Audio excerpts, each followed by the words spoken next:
Hey there, guys. Welcome to episode 22 of the Absent Minded podcast. We're recording this show on the beautiful October 28th, 2019. My name is Travis Stockton, at Ray Charlesard, and as always, I will be hosting you down this quite stuffed episode full of mystery, intrigue, most importantly, some news. Yeah, some fuck-ups, but some news as well. With me across the table, to my immediate right, is Ethan Newbolt. You said a direction again. I'm straight in front of you. You're to my immediate right. I don't know how many times I have to explain this to you. If you go around the table, I don't find a single person if I'm going right until I get to you. That makes your immediate right. Now, if someone was like halfway there, I could see it that being an issue. But who's that voice? Is that a voice we recognize? I think that might be Andrew Crandell. Oh, hey there, everybody. At Andrew Loves Video Games.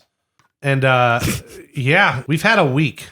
This is a week where I pulled up the doc today, making some final edits before we get to the show. And it felt like all of this shit I'm reading has happened like 2 weeks ago. I don't know why. I think just so many things happened like right after we recorded last week. What's up there? Let me read. Hold on. We'll be back in about an hour. Yeah, wait, 1 second. Catch up on the news. I'm a fast reader. It's okay. Okay. If this is your first time listening, which I doubt it, we got a really passionate fan base out there these days. This is Absent Mind Podcast. We're going to talk to you about all the video game industry news that we deem worthy of your time, as well as some more nerd culture stuff every now and again. Mostly it's strictly video games today. I'm looking at the doc. Yep. That's the crowd cheering. Is that the crowd cheering? You can find all of our shows, as well as our sideshow Absent Minded Watches, where we've been watching every single theatrical release video game movie, live action only. That's a good fucking show. It's a good show. It's getting better and better every day. You guys should watch that. You find that at absentmindedpodcast.com or your podcast listening platform of choice, such as iTunes or Spotify, where it would be really great if you guys started leaving more reviews. We got a few up there. You start leaving 5-star reviews. Don't leave a review if you're not going to leave a 5-star review. Yeah, we don't want that. We don't want those or anything. You know, we're giving you 5 stars here every day. Well, twice a week. But we're giving you all 5 of the stars. So give us a 5-star review. Helps other people find us. Yeah. Helps us fight the algorithm. Yeah, it's a whole 10 stars. Who's giving you 10 stars? Nobody. Except for us. You can also find us on Twitter, Instagram, and Facebook at Absent Minded Pod, or individually at the handles that you all know by now. We tell you every week. And also at absentmindedpodcast.com. If you got anything you want to leave us, you can tell us in a voice message. I know I forgot to tell y'all the last few times, but we love the voice messages. We want some voice messages. We want some comments, concerns, what your dog did this week. You want my phone number so you can text me? I'll give it to you. I will give you my phone number. And while you're there, you can also donate through the listener support program. We're accepting either $1, $5, or $10 via that program, just to help pay for all the tacos we eat. We eat a lot of tacos. We could probably cut back. Maybe if you just want to give the $1, that's fine. I understand. We probably don't need that many tacos, but $1 won't buy a taco. Boy, do we enjoy it. I guess it's fine. I mean, you can get 2 tacos with $1 at Jack in the Box. We'd be downgrading our taco quality a little bit, but Quite a lot, I'd say. it'd keep you full. That's true. It'd keep you full and satisfied, and we're able to record again the following week. Because each and every week we're going to go live on Friday at 10 a.m. with a new episode. But that's that. We're done. We're done with the intro. We're done with all the boring stuff. Guys, what's been going on this week? Boring. Mediocre? Mediocre. Couple days of Modern Warfare. A lot of couple days. Couple days. Yeah. Just jacking it. Just jacking it. So play through the campaign of Modern Warfare, which I think we're going to talk about later. Yeah, we'll get into that closer. Well, I kind of structured the our What's the Score segment around those 2 games. I got some segues for you today, folks. You're going to want to stay tuned for those sweet segues. They're all in here. Oh, okay. They're all up in the big old meat sack of my brain. Brain sack. Meat sack. No, it's a sack for It's all meat when you get right down to it. Is it in a sack?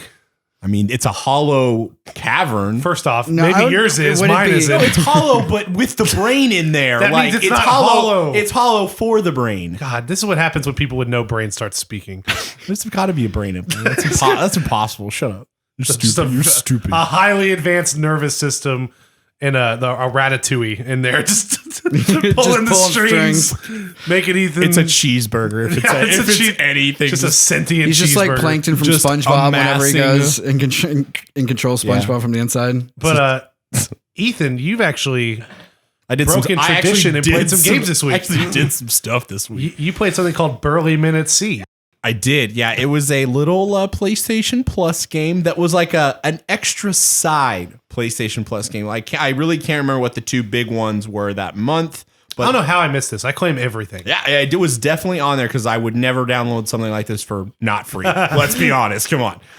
Yeah, and it's just this cute little there's no voice acting. It's all pretty sure the guy did the voices just with his mouth because there's a lot of there's a lot of suction noises where it's clearly somebody just going You know Carl Lewis, the guy from the Police Academy movies? That stuff. Yeah, that is exactly what I'm talking about. I'm Police Academy. Yeah, I know. I know exactly, but no, but I think I not remembered his name wrong. Not Carl Lewis. No. But yes, and it's about these three bearded brothers, Brave. What's his name? Brave Beard. I can't remember the name. It doesn't. Taserface. Yeah, whatever. And it's a little select your route. So you have little pivotal decisions in the story. The beginning plays out the same, and most of the endings are kind of similar because they're just a path. And you make small decisions, 2 or 3 throughout your playthrough, and they affect it slightly, and you have a little different outcome. And it's cute, and it's whimsical, and it was really nice. And it took me all of 2 hours or 4 hours. I don't remember. Yeah. I was going slow. So that's a little bite-sized experience. I wasn't rushing through it. And I got a nice little platinum out of it for my time and my effort. Hell yeah. So it was nice. It was cute. I liked it. I wouldn't say I recommend it for everybody, but if you like playing through stuff multiple times, this is a cute one. Maybe if you have some kids also, it might be cute to play it with them. Or if you like Burly Men or the sea. Definitely if you like Burly Men. Not a hairy chest. And then Modern Warfare. But yeah, we're gonna get into. We're gonna save the Modern Warfare, yeah, because we put quite a bit of time into it. But I did play it. Yeah, I put a date. 24 solid hours, no sleep, no nothing. I finished Fire Emblem Three Houses. Nice, congrats! I completed that. It's so funny because as I was playing, I think I don't remember if it was you guys or another friend of mine, but someone asked me if I was gonna play again for the other routes. Wasn't me. I think I asked you that. There's 4 routes in the game, and I didn't think I was gonna want to, and now that I've gotten to the end, I'm kind of ooh. I think I will this is one I'm going to keep installed for a while. I think because I do want to go back and play with the other houses and do some other different decisions you make throughout the game or whatever. You're going to get that Persona itch until Persona comes out. Yeah, exactly. Yeah, I don't know, and I'm going to go into it again right away. We just have so many other. Well, not necessarily all of us. But I have so many other things I want to play. Well, especially coming up here in the next there's a lot week or two, and stuff coming out. We got Death Stranding right around the corner. Star Wars Jedi Fallen November Order is a big month for games. I still want to play Sayonara Wild Hearts and Astral Chain on my Switch. Luigi's Mansion just came out today. I forgot about that completely. Wow! Yeah, so that's out now.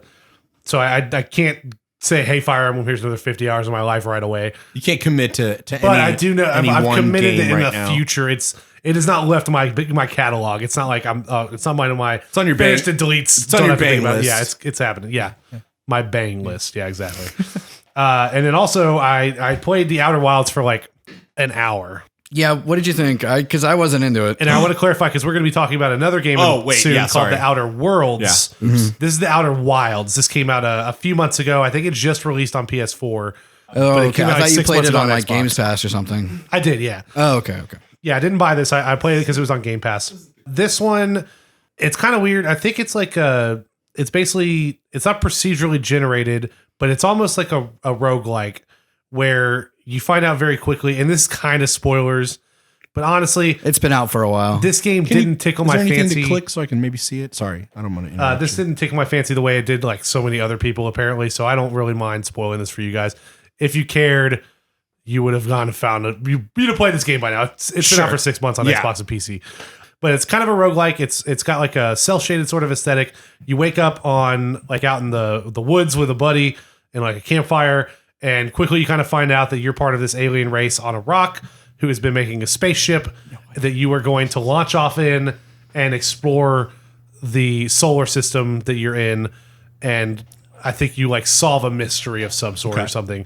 And the kink with this game is that you always have a maximum of an hour, I think, before the game ends and you wake back up where you were. Oh, really? Because I didn't even get that far. Yeah, but back the where you things started? Yeah, at the very start where you wake back up and you're looking at the stars. So it's kind of like a minute, but just a little bit longer. Yeah, exactly, yeah. But 2 minute. The the twist with it is that as you discover things throughout this solar system, you update your ship log with the things you've discovered. Like, we found this derelict ship on this asteroid. So you like, have to have progress somehow. Yeah, we found this relic that shows that like this other alien race was here, and you have like a translator so you can read like old logs and stuff like that. And all that's updated and saved into your ship log. And so when you restart your game, that's still there. It's kind of like No Man's Sky a little bit. Yeah, and it kind of tells you, there's this and this left to discover on this area, and it's like check marks and stuff, and you slowly start piecing together the story of like whatever's going on in the solar system. It was totally not my kind of game, though. It's a little too slow and doesn't really. I don't know. It's not that it doesn't explain stuff or whatever, but it just didn't grab me. Like I played for like an hour, I gave it a little bit of time, and it just didn't sit well. That's how I felt about I it. can't tell if it's just the screenshots, but it does not look great. It's like an AA game. It's not AAA. It's, Sure. Yeah. I think it's running on Unreal Engine 4. It's 2 A's, double. It's not meant to be like a super like graphical showcase or anything like that. It's a fairly simple indie game. No, this one I must have just kind of slid by me. I don't know. Yeah, well, it doesn't surprise me that you would have never heard of this. So, like, only if like you were a part of like Games Pass, that's the only reason that I had ever heard of it. It reminds me a lot of a more focused No Man's Sky. If you want something that's maybe more relaxing and doesn't have like there's that timer overall, but it's not like your progression's halted or anything. If you want something where you just shoot off into space and like fly, you can just keep fly doing over that. to another planet. Like those systems were pretty interesting. Like once you launch off the planet, like there's no loading screens or anything. Like you launch from this planet and you like see that there's a sun in the center of this solar system and shit orbiting around it. Luckily, they have like an autopilot where you can click like, "Oh, I want to go to this area," and the ship will guide you there. But if you wanted to, you could fucking just freeball it and like try to like propulse yourself in that direction and aim your space stuff, whatever. And I'm no astronaut. Okay, What movie is that? Yeah. Where she does that? Slingshot around is that the Interstellar? Slingshot around the black hole. It's like every space. Oh, yeah, they that do was it in Interstellar, Armageddon. yeah. They do it in like- all these things. She like had to Miller's she Planet. was out there. Okay, time Oh, dilation. are you talking about the one with Sandra Bullock? Yeah, what was Galaxy. that? Galaxy. Is that it? Galaxy. No, I don't think yeah, that what was it. But you know what I'm talking about. That's exactly the one I was talking about. Yeah, it's Sandra Bullock, George Clooney. what- Gravity. Gravity. That's Sorry. it. Yeah. It was a G. But so that was Something Outer Wilds. spacey. Yeah, the reason I was playing all this because I was trying to kill time until the Outer Worlds came out. Drew and I have just been like itching to play this game. I was just going through my Game Pass shit and seeing what I already had installed. And another thing I had installed because of another game coming out is Star Wars: The Force Unleashed. I had the Xbox 360 game. I had that installed on there. It's backwards compatible on Xbox. Has a 4K patch. Fallen Order's coming out. I remember liking this game a lot, so I booted it up and I'm getting ready to play it. And I'm in the first cutscene where, like, spoilers, you play as Darth Vader for the first mission of this game. He lands on this planet and there's like a cutscene, and all of a sudden the cutscene starts slideshowing on me. And it's clear, it's like a pre-recorded video, and it's just, and I say slideshow as in one frame. I thought the game was just frozen, and I'm like smashing buttons, and as I go to turn off the Xbox, it moves another frame forward. And I'm like, oh fuck. I tried to turn it off. The power button's not responding. Oh, fuck. Finally, I'm like, well, shit.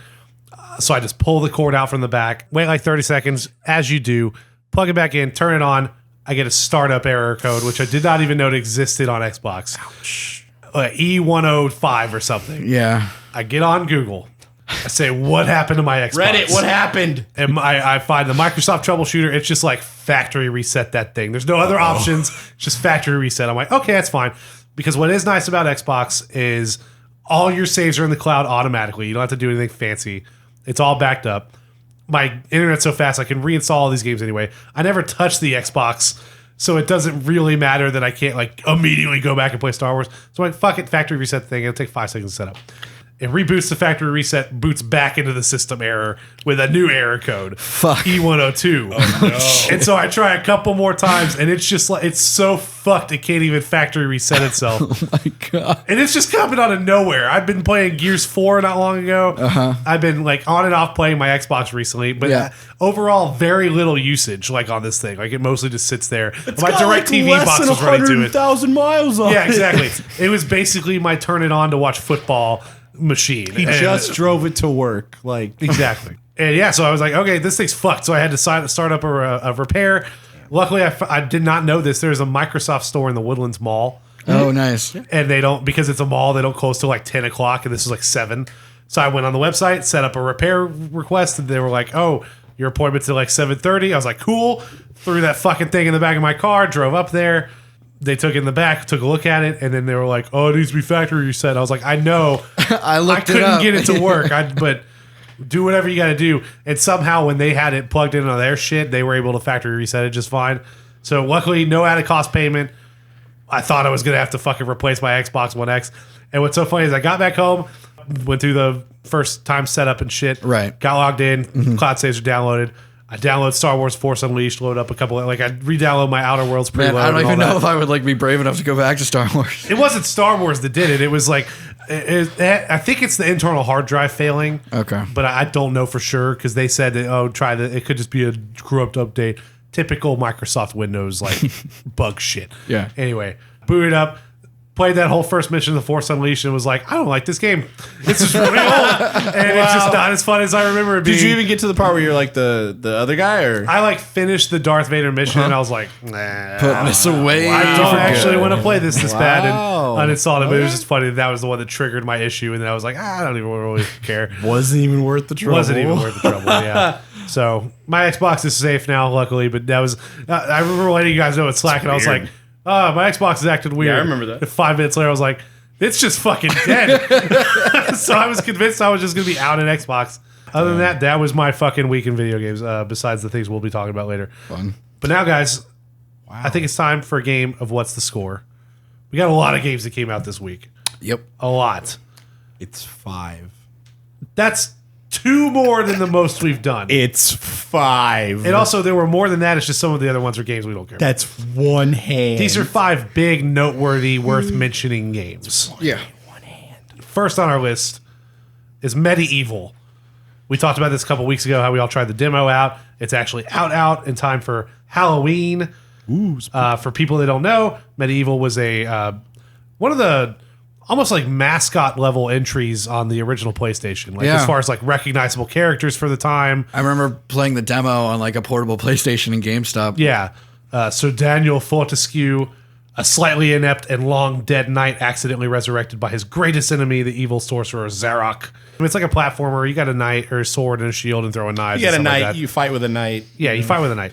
Swing around. Very, a knight. almost kind of cutesy. Yeah, it's a little cute. It's pretty pretty funny cute. in moments, yeah. But it's a good spooky Halloween game. This just came out, and it's also only on PlayStation 4, of course. Suck it. What are you thinking? What are we seeing for the 88. score out of this? 88? I'm going to go 78. 69. Fuck. Drew gets a point. No, he went over. Yeah. Oh, you both suck. I'm sorry. Price and Right rules are hard. Damn it. I'll figure this out one day. No points awarded to either Drew or Ethan.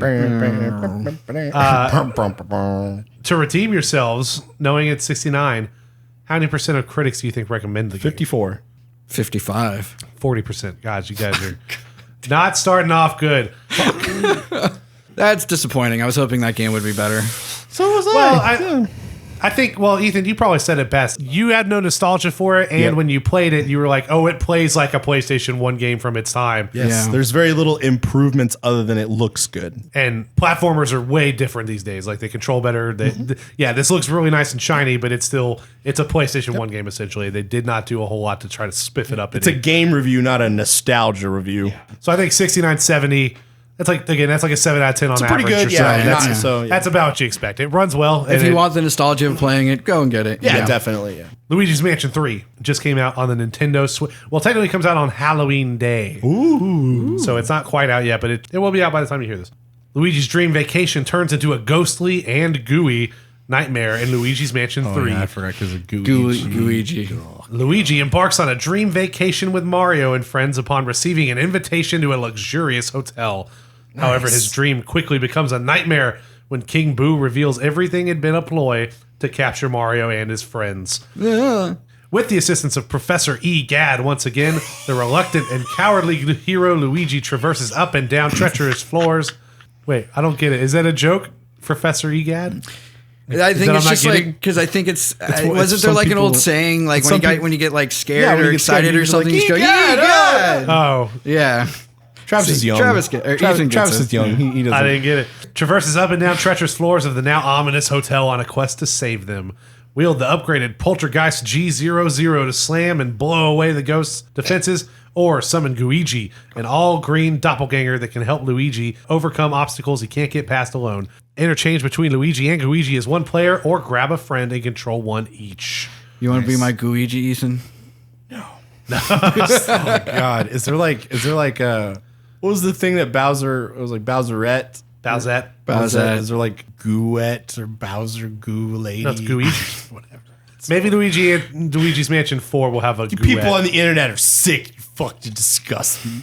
Now, guys, keeping in mind the Nintendo extra points that every Nintendo game gets.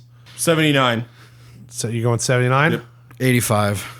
Are you looking at the screen? No. I can't tell. No. 85 is correct. Right on the Rigged. money. Boom. Rigged. Part of me wants to give bonus points if you get it right on the dot, but the only person who has is Drew, and he's a cheating So fuck. technically, in the Price Only is Right. won the first time because I didn't know. In the Price is Right, if you guess the exact Do I amount. have to buy him a copy No. of Luigi's Mansion 3? If you guess the You exact get it. amount, I think they give you like a bonus $1,000. Especially if it's the final one, if you're within a certain range of the actual amount for the showcase, they give you both showcases. You know what? That'll be my job for November. Dude, I love I'm gonna Price make is sure Right. I've got some like So fucking good. solid rules and like rule keeping. This is like a trial month. Guys This is got what we'll do. props. Well, I will start keeping score, and we're gonna have like this is gonna go fucking Prizes? hard Dude, on awesome. November. Yeah, we'll do prizes. Yeah, exactly. How many percent of critics do you think recommended this game? Remember, 85 was the score. And again, keeping my recommendations are straight up, just like, oh, do they say it's worth playing? You should play this game. 79. 79, 82. 92% of critics recommend this game. Fucking. I knew it was going to be high. The recommendations go real high if it's like a game that's like above 7 out of 10, I think. And then they're really low the lower it gets from there. What Because kind of game show you running here, Travis? I'm telling you, I'm just trying to give you guys some tips on how to play What's the Score. You Wheel of Fortune me over there? I don't know. Every time I try to give you tips on how this game works, you tell me to go fuck myself. You tell me I don't need to know how reviews work. I'm trying to make it fair and just for everyone. Hey, fuck you. Hey, fuck you. All right. Next up, Call of Duty Modern Warfare. Now, we'll get into our thoughts after we get our What's the Score, but based on y'all's time with the game, what would you give the game? Is this multiplayer And what do you think the average is on Metacritic? and story? Or what are we talking here? It's the game. The whole game? The whole game. At least the parts that you played, because we didn't play a significant portion. We didn't play Spec Ops. 88 for me. Okay. I think it got a 94. You think 94 on OpenCritic? Yeah. Okay. Wait, am I giving my own review also? Not necessarily your review, but what score would you give it? I don't know why Drew said 88. We've been out of 10 scale on the show up until this point, but numbers are hard. Okay, That's an 8. 8.8 Sorry. out of 10 from Drew. Yep. This is a 6 for me. For you, it's a 6 out of 10. Okay. If I had to rate it, 82. Hot diggity dog. Ethan has got his first on the money at 82 Ooh. points on OpenCritic. Now, how many percent of critics do you think recommended it? 91. Okay. Closest without going over. 89. 97%. That's a double whammy for Ethan. The first and What's the Score history. You know what, Ethan? It's about time. You know what I'm going to do for you? What's up, man? I'm going to get you a piece of red velvet cake with caramel sauce. That's your present for. Got that. Well, you got it because of me, because I pressured you into it. That's your present for getting the first double whammy of What's the Score. Give me the 350 Now, for guys, it. actually, I guess I want to start with you, Ethan. Why would you say 6 out of 10? So I think a lot of people have made this argument. It just felt like another rehashed Call of Duty game. Okay. I will admit the story was pretty gripping. I never got bored. The stuff that they do in the story with the campaign missions, it's pretty good. Storytelling's pretty good. The characters, especially the voice acting, is definitely some of the best in my opinion. Not like in gaming, just like in the Call of Duties.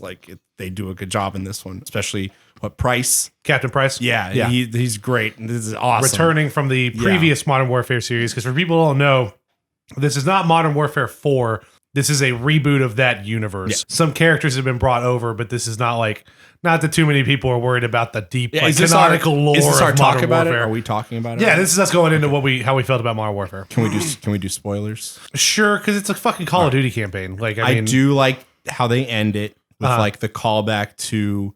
I think it's Spec Ops. I'm not sure. We didn't really figure out what it's going towards, but they do reference like the tagline soaps. Which, Well, Soap is who you play as in the first Modern Warfare. right. Yeah. Okay, thank you. That actually clears that. Where were you the other day with that? I thought I told you that. I Yeah. thought you said that he was a character from Modern Warfare 1. Whatever. I don't know what I thought you already knew that. No, I couldn't remember where he was from. I couldn't remember the 141 either. I Is don't that know where also that. is that just like your group's number or your squad number in I don't. one? Okay. Yeah, I don't remember. So And I like- also, Gaz is from Yeah. the other Modern Warfare. And yeah, there universe was as well. there was another dude. Nikolai. Yeah, Nikolai Nikolai was is a also- throwback yeah, because yeah, he's yeah. the first person you that's like the first mission in Modern Warfare besides the training mission. Well, I guess you could say third. Sorry.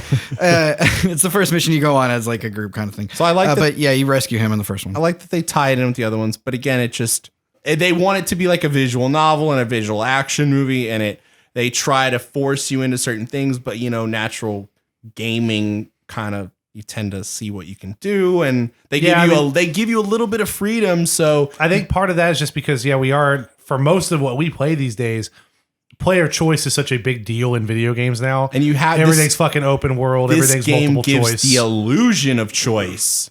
No, but you're going by a pretty like it's a as pretty Travis said. straight like, line. no choice you make in this game is going to result in a different ending of the campaign or anything like that. No. But that's Call of Duty Sure, campaigns. I Like get that's, it, I they've get it. always been. That's how I described it to you. It's like playing like a long, like a war based miniseries. I enjoyed it though. Like Yeah. it looks very nice. The guns are cool. Like I think actually like the scaled back gameplay of it kind of almost like on a the lot of rails. stealth. A lot of stealthy stuff. Yeah, a lot of stealthy stuff too. Was actually really good and a lot more engaging than I would say than any. I mean, this is the first Call of Duty game I've been interested in years. Well, I guess you could say Black Ops, but I was in a battle royale hole then. The game looks fucking fantastic and running on PS4 Pro, 4K, 60, right? It's 60 frames per second on PS4 Pro. It's not a true 4K. I think the base resolution is closer to like 1440p. Okay, but still, But it looks the insane. upscaling is great. Yeah, it looks incredibly sharp on both of our TVs for sure. Mm-hmm. It's easily I think without question it's one of the best looking games that's come out this generation. Yeah, definitely And- on par with which Which is impressive because I don't know that a lot of people know this, but the older Call of Duty games were mostly based on the Quake engine. Like they all kind of were based on Quake 3 Arena, and they've just been didn't know slowly using that engine Yeah. and building on it game after game after game. And so it's been very iterative. And so that's why all of the Call of Duties always kind of look And felt the visually same. similar. Yeah, Yeah. the gunplay is very similar on all of them. You might have jet boots on one and then be like dash sliding on another or boots on the ground in the next one. But they all ran on the same tech. This is a completely new engine. Yeah, they that built use this for up from like the ground floor, right? there are components of the old engine that are on it, but they completely redid the graphical side of the engine. Yeah, and you can definitely tell. Yeah, so like the actual gunplay and like all that's the same, but the animation system has been completely revamped. All of the graphical technologies have been like brought forward like a whole generation for sure. Like all the materials in this game look incredible. The lighting is remarkable. To like there are That Piccadilly mission, like whenever you first go out in the Yeah, streets, is just insane with all the reflections going around and everything like that. It is a definite HDR showcase, and the fact that we played it on the weakest of the enhanced consoles, I think, goes to show like how good this game must be looking on like a decked out PC. Yeah. because this also supports some ray tracing effects on the PC version as well. Like RTX things or just like its own like in-engine kind of stuff. So it's ray traced shadows of some sort. Okay. I think it's actually using it's not NVIDIA's ray traced solution. It's DirectX 12. So I won't get into the technical parts of what that means, but basically it's not the proprietary NVIDIA stuff. Like you don't need an NVIDIA card to use this ray tracing. Okay. It will technically run on Any card. yeah, if AMD's next GPU came out and supported ray tracing, it would support this mode of ray tracing. Okay. Whereas like something like Control, it's tailored to NVIDIA cards. Okay. And what's funny about that is I think they did that because they want this to scale up for the next Call of Duty that comes out on next gen consoles, because they'll use this tech versus the RTX style of ray tracing. Okay. But performance is remarkably solid. I don't think I felt a single frame drop the entire time I played through the campaign, which I went through twice because I did one on Recruit, which is the easiest level because I was doing all the miscellaneous stuff, and then did a second run on Veteran. Shooting a bunch of dummies. Yeah. I gotta go against what you say, Ethan. That's like cool. No, I that's think fine. this is easily the strongest Call of Duty campaign I've ever played. Yep. Hey, I'm not arguing that. No, I know. I understand. But I'm saying even from like I would not describe this campaign as just okay. I think this is probably the tightest campaign they've done. It's short. It's like 14 missions. You can do it in about 4 or 5 hours. You guys said it was like 14 missions long. I had only been on mission 4, but then I played for like an hour and I was on 13 and I was like, whoa, I blew through that. Yeah, some of them are shorter than others. And they're seamless almost. Yeah. Like you do have the little intro, but it's almost like you're actually like in a military on a squad and you're just doing missions. Like it felt really good like that though. Like you said, and also just like the facial animations and the voice acting is just so good that it just like real good. Alex, oh my that's God. another one I would say. No. You super said sexy Alex dad. is super sexy. I but wish he was my dad. You completely ignore Price's baby blues when he stares you in the eyes. Your heart just fucking melts. He looks like a puppy, like with his beard and it's stuff. amazing. He's like a loyal dog. Here's where I think y'all are feeling like this. Alex is the one who, like, he'd give it to you good. Ooh, yeah, but then he'd get up out of bed, sit on the side, and probably smoke a cigarette afterwards. Definitely. Whereas Price would cuddle you. Price would cuddle you and Price stare into your eyes. He would sit there at all. Oh, no, he's got a heart of gold. You see how he interacts with the civilians and stuff? That is a heart of gold man right there. Okay? Oh, for sure. I think they definitely changed Price's personality up for him to be like that. He's not as, like, hardcore grizzled. Yeah. He's much more human in this one, for sure. But he also still has his fucking badass moments whenever like you go, like you're doing the night mission house and like you get to that right into that final door and then the woman picks up the gun and everything. You're playing as Kyle or Gaz and he's just like, holy shit, she had a detonator. And he's just like, good thing we dropped her then. Something else I got to go against you though on Ethan, just as far as my opinion on the quality of the voice acting and stuff. I think this is some of the best voice acting I've seen all generation too. Yeah. There are scenes in this where I'm like, this is on the level of like an Uncharted 4 as far as the amount of production quality that went behind it. Yeah, the characters look great. I thought the voices were great. I thought the animations were impeccable. The lead women that are like the Farah. No, well, yeah, Farah is fucking awesome. Yeah, I totally loved her. I'm like kind of upset that we didn't get to play as her more. Yeah, for sure. I would have liked a mission where it's like maybe she's out on her own. She does have one really badass mission. Yeah, but you're not like, you're not decked out or anything. It's an origin mission, but I like her to have like a super badass stealth mission or something. Well, you did. Yeah, you're stealthing in the house, man. That was that's what I'm saying when I'm like how like impactful some of these missions were. Yeah, like, impactful is that was definitely not something I was expecting from a Call of Duty game. And there's moments where like you're essentially playing as like a 6 or 7 year old something girl like that in one of these missions. You're being attacked and like there's riots going around. There's like this infiltrating group coming in. They're gassing the town. It's fun. And you like start the mission by waking up by being like covered in rubble. Yeah. There's a moment in the mission where like your dad has been shot. He's on the floor in the hallway or something. You don't know where your brother is. And then he's like gone. There's this fucking enormous guy going around and chasing you. The guy through your hits house. him and he gets like knocked out or thrown or something. I don't know, but yeah, at one point I'm like, okay, I guess he just abandoned me, so I'm just gonna fucking take this guy. And when I figured, I kind of figured what it was, and that he was sneaking around too. Yeah, Almost like, ooh, that would have been a co-op mission if they had worked it in. There's some great set pieces in this game. Yeah, absolutely. That's like I told you, the one mission with the first with the drone. When Farah tells you to boot up the drone the first time was so at cool. the very and you beginning, have like the suicide drones, and it's like but you get that POV of it. You're in the drone, and it's just like 20 other drones, and it's like a swarm, and it's like that is advanced modern warfare to us now. Like we do a lot of drone warfare, so it was very like relatable to the times and stuff, and I thought it was done very well. Mm-hmm. But again, it didn't feel like a lot of new stuff. I don't really like how Farah kills the bad guy, Barkov. Oh no, I loved that actually. Really? I thought it was fine. I don't know. It just felt like that reminds me of like your typical action film or something where at the end it's like a one-on-one with their nemesis and shit, and you sneak up behind him and you just fucking knife him to death and kick him off the fucking edge with a cool send-off line like a fucking James Bond movie or something. Yeah. One more thing I want to point out though is the night vision missions in particular. Yep. There are 2 missions where you are breaching a home. I think my favorite one is the first one, Clean House, where you and a squad walk up on this like very atmospheric lit street because it's like dead of night and there's just a couple of lampposts on. That's the mission I told you where I kind of wanted to see what the game would do. You infiltrate this house. You think that the butcher is here, I believe. And at the very least, if he's not here, then these are people that are close to know him, where he that is. know his location. They're part of the organization. They follow the wolf. And again, it feels very like you are in this squad. It's slow moving. You can't go ahead of Price. Yeah, this is the one that I think felt the most on rails, which is the only thing I would say as far as the campaign goes that is my detraction from it, is that 2 of the missions are fairly on rails, but at the same point, it's almost like that's the intent, because that's the discipline of if you were in like this situation. Yes. Like, you are not supposed to be like other Call of Duty games where you just fuck these guys that are going slow. I'm gonna run in first and like die a bunch of times and try to. There's a lot of rules in this game, like civilian fire, friendly fire. None of that is you tolerated. get game overs if you hit civilians. You have to restart and stuff. There's points in this mission too where it doesn't penalize you for shooting people that are unarmed, but there's a trophy specifically called Golden Path where you're supposed to wait for people in this house where, like, as you're going through the house and you're clearing room to room,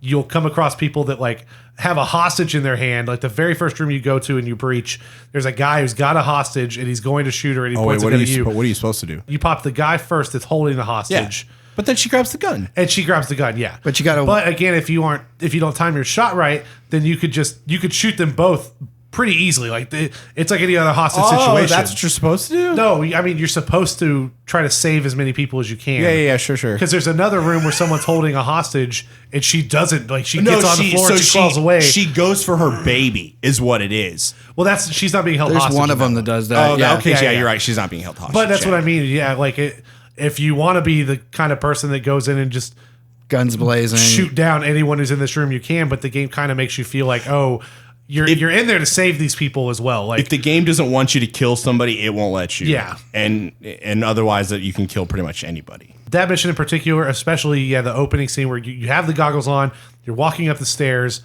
There are moments in that where it's just, you don't even think you're playing a video game. Like this, it is that full blown leap into hyper realism. Yeah, it was really good. Like for all Once that those could be goggles are on. that could be a basic training video, something that they show. Like it's get rid of the HUD and all that shit. It's. I think it's in the same mission where there's another one where you're going up another floor, and I think you're behind Price or somebody, but someone else comes down with a gun and he shoots him like right there, like as he's going down the staircase, and the fucking blood splatter that ends up on that wall, and then he fires 2 more shots into him to make sure he's not getting him. Yeah. Mm-hmm. That's one of those. The first moment that happened was like my heart skipped a beat kind of moment. There was one where I think you're about to both go through the door, and he tells you to go through the door, but if you do, it's like pump shotgun shots goes through it if you don't wait. Or even if you do wait, they go through it. It's like that's another too. Is there's a trophy where if you keep Alpha 3-2 from getting shot because there's one of the doors you walk past. Oh, and fuck. You're supposed to clear that room, but the other team moves forward first,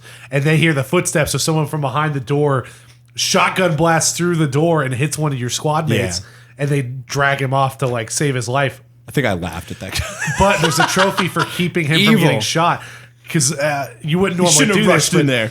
As you go up the stairs, you can target that door and blow off pieces of the door to open. Like, cause you can shoot through the door and literally like shoot down the entire door. Right. And then the guy walks up, tries to shoot you. You can hit him. You can hit the guy that comes in through the other room. Damn. And you can save 3-2 from even getting shot.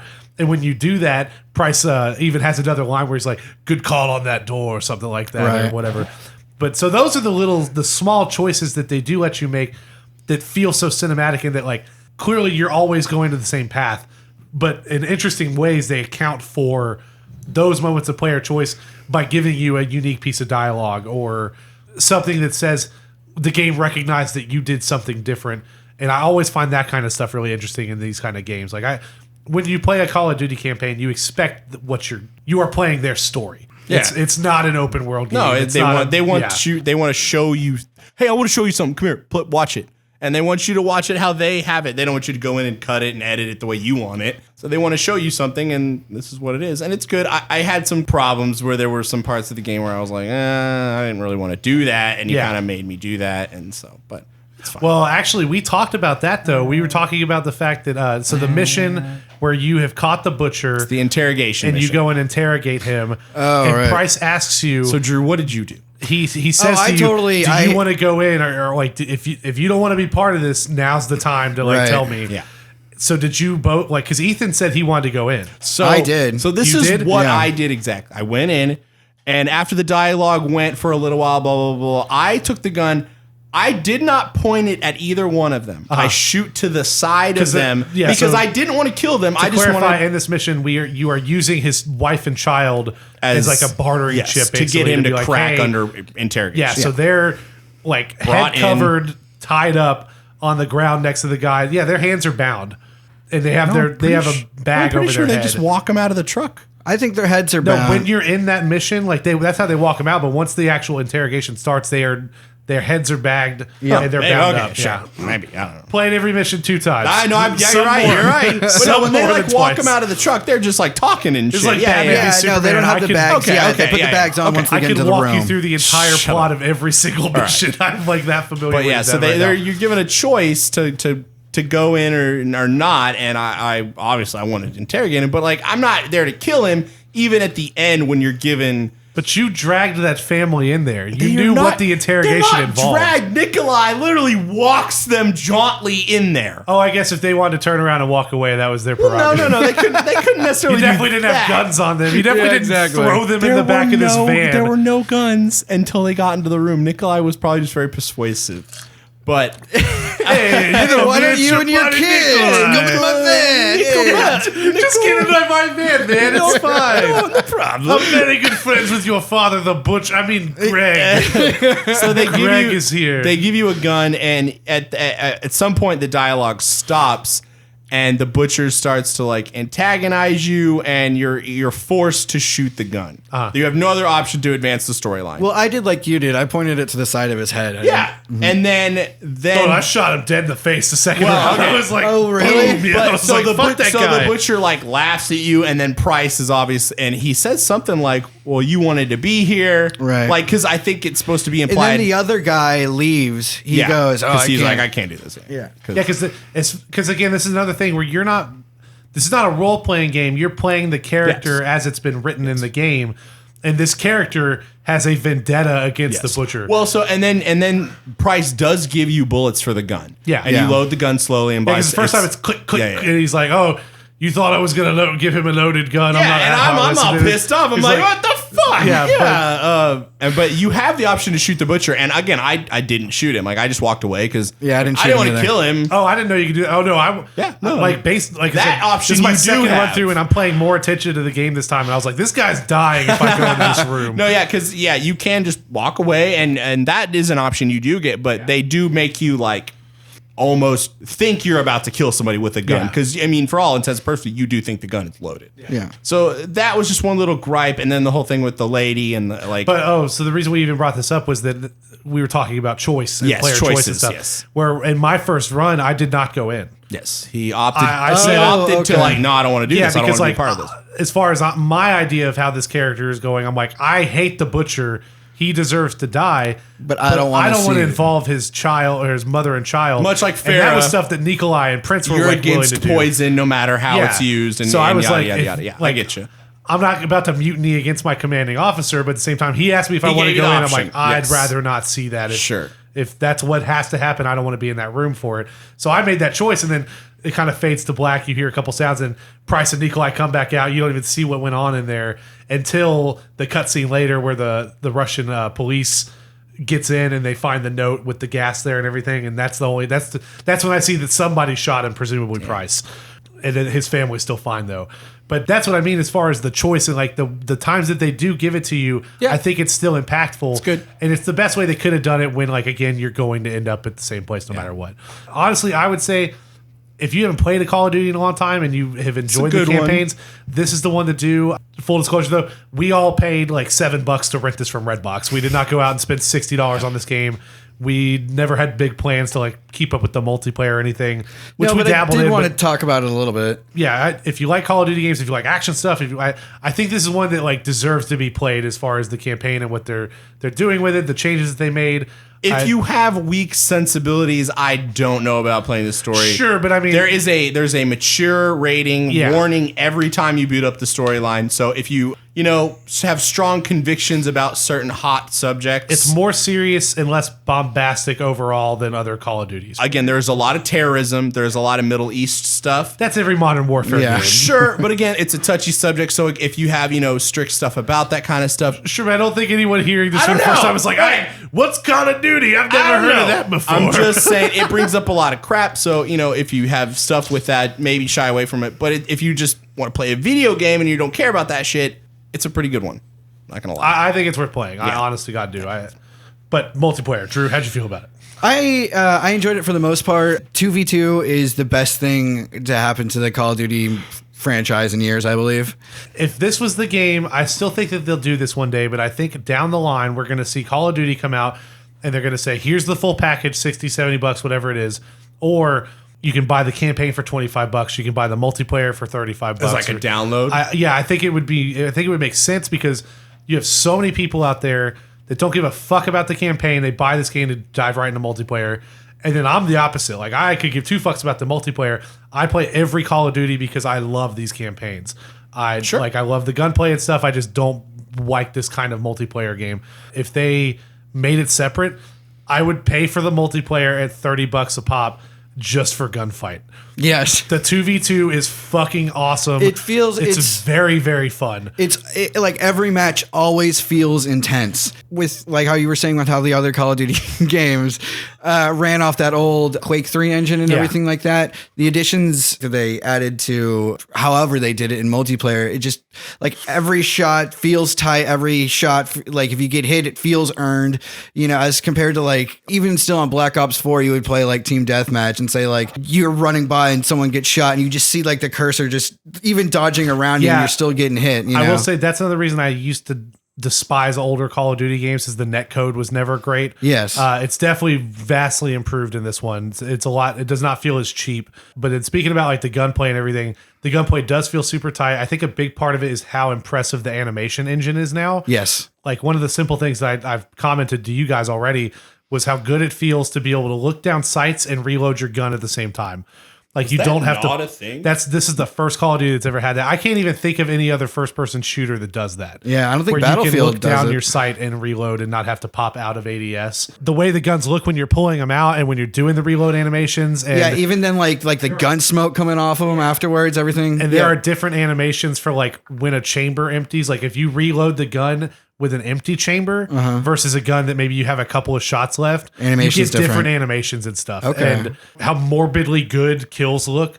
Like it's another one where like you get a good shotgun blast and just like see the blood shatter and like the way the body falls. The ragdoll physics are unsettling in this game. Like unsettling is the only way I can describe it because there are plenty of moments where we'll be watching the kill cams and we'll like one or two or both of us will just go, oh, like that guttural, like, oh my God, like I'm queasy looking at that. But I mean, then you don't have time to react because you're back into 2v2 or whatever. Yeah. 2v2 mode's great.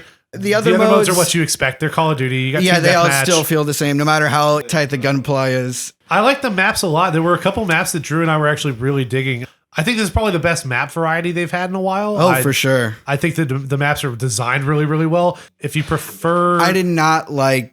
Ground War was 64 v 64. It's just the Battlefield mode for Call of Duty. There's a lot going on. Yeah. I did not like that mode at all. A lot of sniper camping.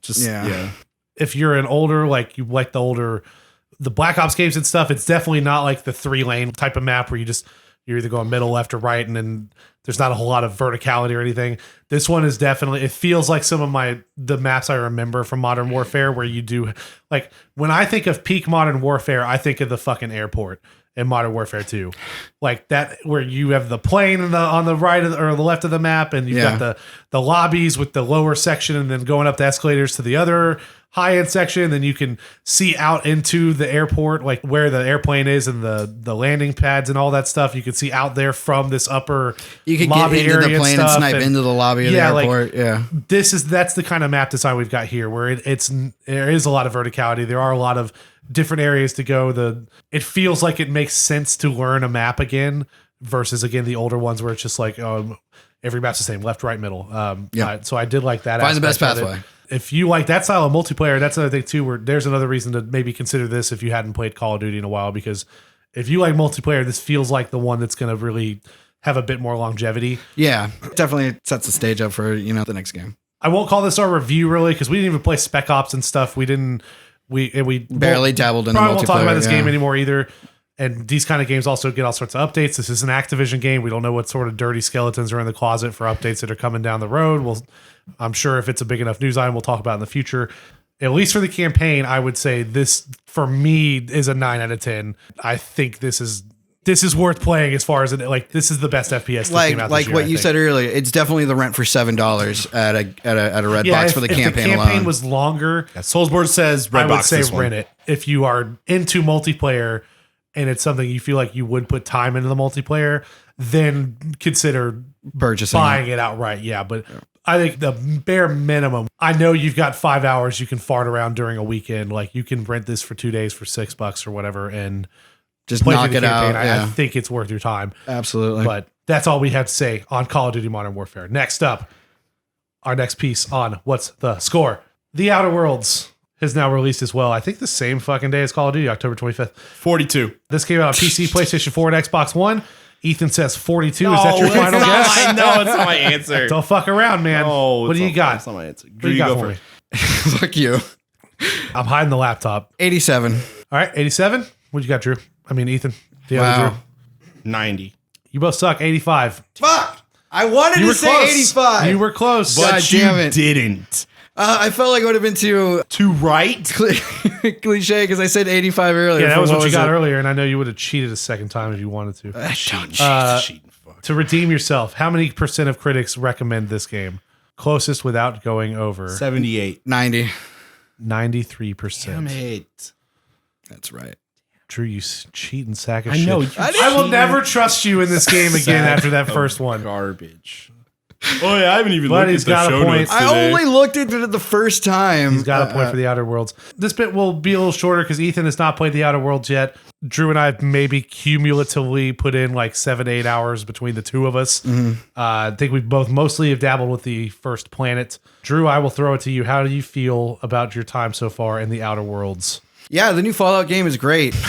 No, it's fantastic. Bethesda really turned it around, huh? Yeah, exactly. God bless Todd Howard. No, Obsidian really did the fans of New Vegas really a service. It definitely feels like that. You know? And for people that are unaware, Obsidian Entertainment, the developer of this game, published this through Private Division. They are the writers of Fallout New Vegas, which was kind of a spin-off of Fallout 3 on the previous generation of consoles, and of course on PC as well.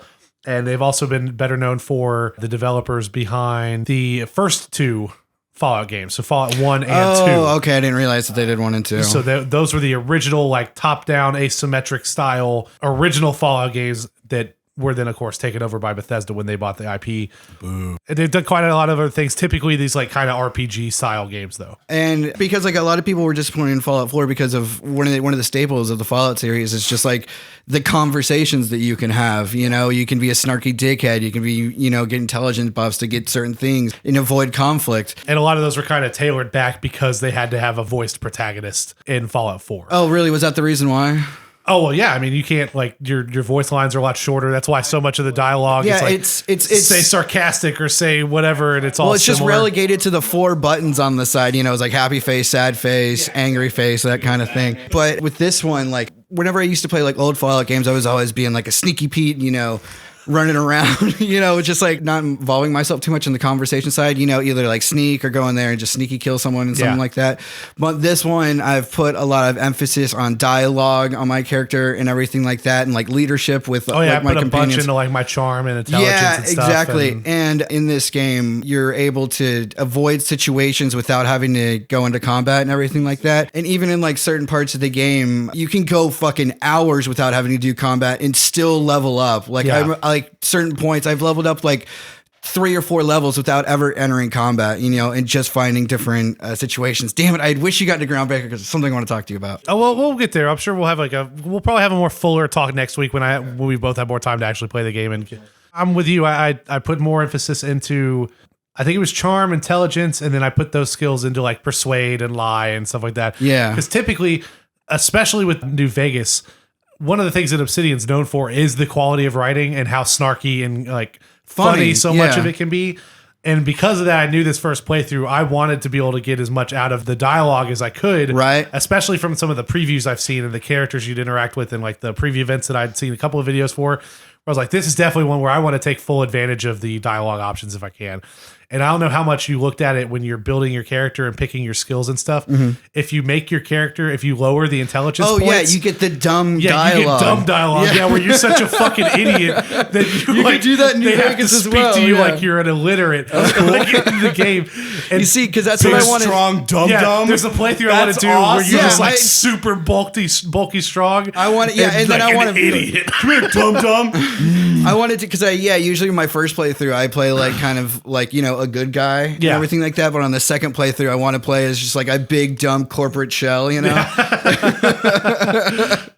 Oh, speaking of the corporate stuff, so I love so far what they've done with the story and everything, where the idea is that at least this first planet you're on is like owned by a corporation. Yes. What are they called? You think I'd know because they say it so much. No, the actual organization. It's The board. no, Fuck. because it's a name. Because they're constantly like, because they all have like slogans that when you go and talk to people in the town. Space something. Space chasers. Oh, fuck. I can't remember. I think it is like God Space damn Chasers or it. something. But so like this company, like a Walmart almost like owns the entire planet and the towns that are on the planet. Like the first like NPC you come across is just like a guy that's like trapped in a cave. And he's just, and the first thing he says to you, he's just like, hey, he's hurt. stranger. Yeah. And he's Yeah. and he's trying to remember the slogan of the company. Yeah. And you're like, I can offer to help you if you have like a high enough medical Yeah. skill. And he's like, I really shouldn't. We have company policy see, that says we're not that's- supposed to accept help from like non-sanctioned Outside sources. Yeah, exactly. And so there's a lot of jokes, of course, that go with that, and like the capitalism overrunning everything. And Right. one of my favorite gags that I ran across in my first couple hours, and that's why I wanted to keep it to this first planet because Okay. this game just came out, and it's a longer game than like a Call of Duty. For anyone that we may be convinced to go play this and are still playing it, I don't want to spoil anything outside those first couple hours. Yeah, I haven't even played the first. Exactly, yeah. But there's a moment early on where you come to the town after you do like the opening, like almost tutorial section. Oh, spoilers. And there's someone who's running a graveyard. And he's out there burying bodies and stuff. And he gives you a side quest where there are people that have not paid their dues to the graveyard. Because you rent your graves. In this town, you rent your grave. So when you die, you have to pay into your grave.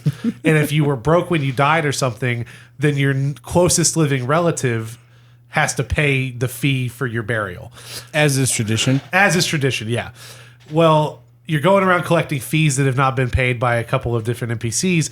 And one of them you go up to, and she's talking about how, it was this guy that she worked alongside, and he was a lazy bum, and that's why he couldn't afford to pay for his stuff anyway. And now she's stuck with the fees and blah blah blah blah. Was she hot?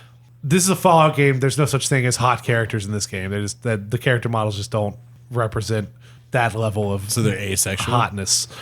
But I found some of the characters attractive. That can be hot. you would, you desperate sack. But you're talking to her, hurtful. and you're like, but why would you speak so badly about this guy? He's your family. Like you don't have to respond that way, but that was the way I responded. So I was like, he's your closest relative. Like you can't like hate him that much or whatever. She's like, what? We're not family. And I was like, you're his closest living relative. And she's like, no, you don't understand. I was the closest living person relative to his location when he offed himself, and now I'm stuck paying his grave bill. So I'm like, oh my god! So the company policy is that if you are nearby someone, because like everyone that lives here is like an indentured servant essentially. Yeah. like they And this work town to is not pay bright, into like- and everyone just takes it. But that was one of the great moments of writing that like had me laugh out loud at my computer screen and good. how clever that was.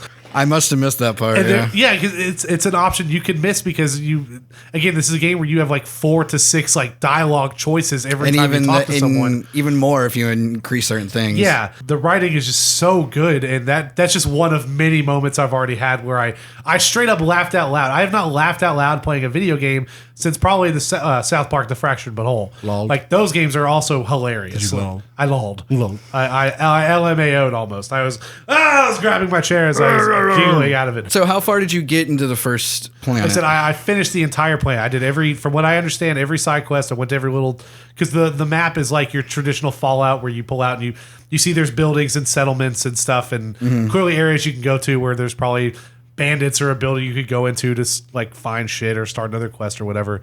I think I did all of it. Okay, because I specifically went out of my way to talk to everyone that had a name. Because there's plenty of NPCs that are just like corporate guard or something like that, woman or whatever, like those people. But yeah, so far the level of choice and the fact that this is one of those games where they designed it so that if you wanted to, you could kill anyone in this game. And it would still move on. Break story progression. Like if you don't like the way someone looks, or they say something wrong, or whatever, or free range to be a dick, or you're just an asshole character. Yeah, you can beat everyone to death, and there's always a way to continue your quest. Like you are always able to progress the story. You won't break anything by doing this. Like Drew was saying, there are so many ways to finish a mission or a quest without necessarily going into combat. Even to the point where there are areas where it's like, oh, there's a bandit infested camp or whatever. You're looking for a specific item. If you stealth it up and have like the right skills you need to do this, you can slink through this entire area, find the item you need, and get out, and no one ever knows you're there. Yep. And complete the quest that way. Or there are moments where you can convince people that maybe they don't need the thing that they think they need. Or like I love that part. There are so many options, which I think is why I think you would enjoy this game so much, because that's what you're talking about with Call of Duty, where it's like, they didn't let me do what I wanted. They made me do a thing I didn't want to do. This game literally lets you fucking don't want to do in this anything. game. No, because I do like a linearness. But you can get that linearness out of this if you want. True. Yeah, you can golden path it. If you want to, you can just do the main quest. You don't have to do side quests if you don't want to. The player freedom is done and handled very well. This one was more of I don't have $60. Maybe I'll replace the living room Xbox One S with a Chromecast and give you the Xbox One S for Christmas or something. Because it's literally just our Plex and Netflix box. Fuck words you just said. Xbox One S, the non-X, the baby Xbox, the non-SAT edition. So far, early impressions are like, this is exactly what I hoped it was going to be. It runs really, really well, and I have not come across any bugs, which was one of the bigger worries when this came out. Is that Obsidian kind of has a history of releasing. Fallout New Vegas had crazy bugs when it released. Every Fallout game has bugs because that's more Bethesda than Obsidian. But other stuff that Obsidian has done outside of Bethesda has also been kind of buggy. But up to this point, I think a lot of that was because they're a great development studio, but they're usually running on a tighter budget. This is like an AA studio. They're running much thinner margins than, say, like someone who's a part of Ubisoft or Activision or whatever. Like they don't have quite as much time to QA and bug test and everything. Okay. And this one, of course, Obsidian has now been purchased by Microsoft. They're a first-party studio for them now. And this only went out on PS4 because they were publishing this game through 2K Games. But from the word on the streets is that Microsoft helped them finish this game. They basically gave them a giant influx of cash to get this completed. And I think it shows very clearly for sure. and how well it performs, how it looks very nice. Like, it's not going to set the world on fire as far as like graphical effects, but there are moments where this game and its art design can be quite striking. And it's not like the shiniest graphics that I've ever seen, but there's something about it where it just, the overall composition is very impressive. It's even like right off the bat, whenever you first get out of the pod and everything, and even look down and Dude, the fucking title screen. Yeah. Looking at the ship and then the stars and like how like sharp everything looks and the theme music, like everything about this just like, it feels a lot like when Persona 5 first came out and I turned that on the first time and the UI just jumps out at you with its style and everything.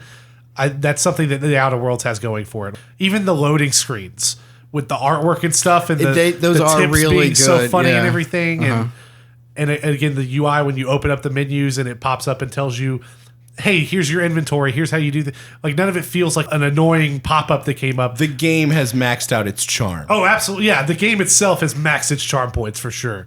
I do find the inventory system and it is kind of clunky. Yeah.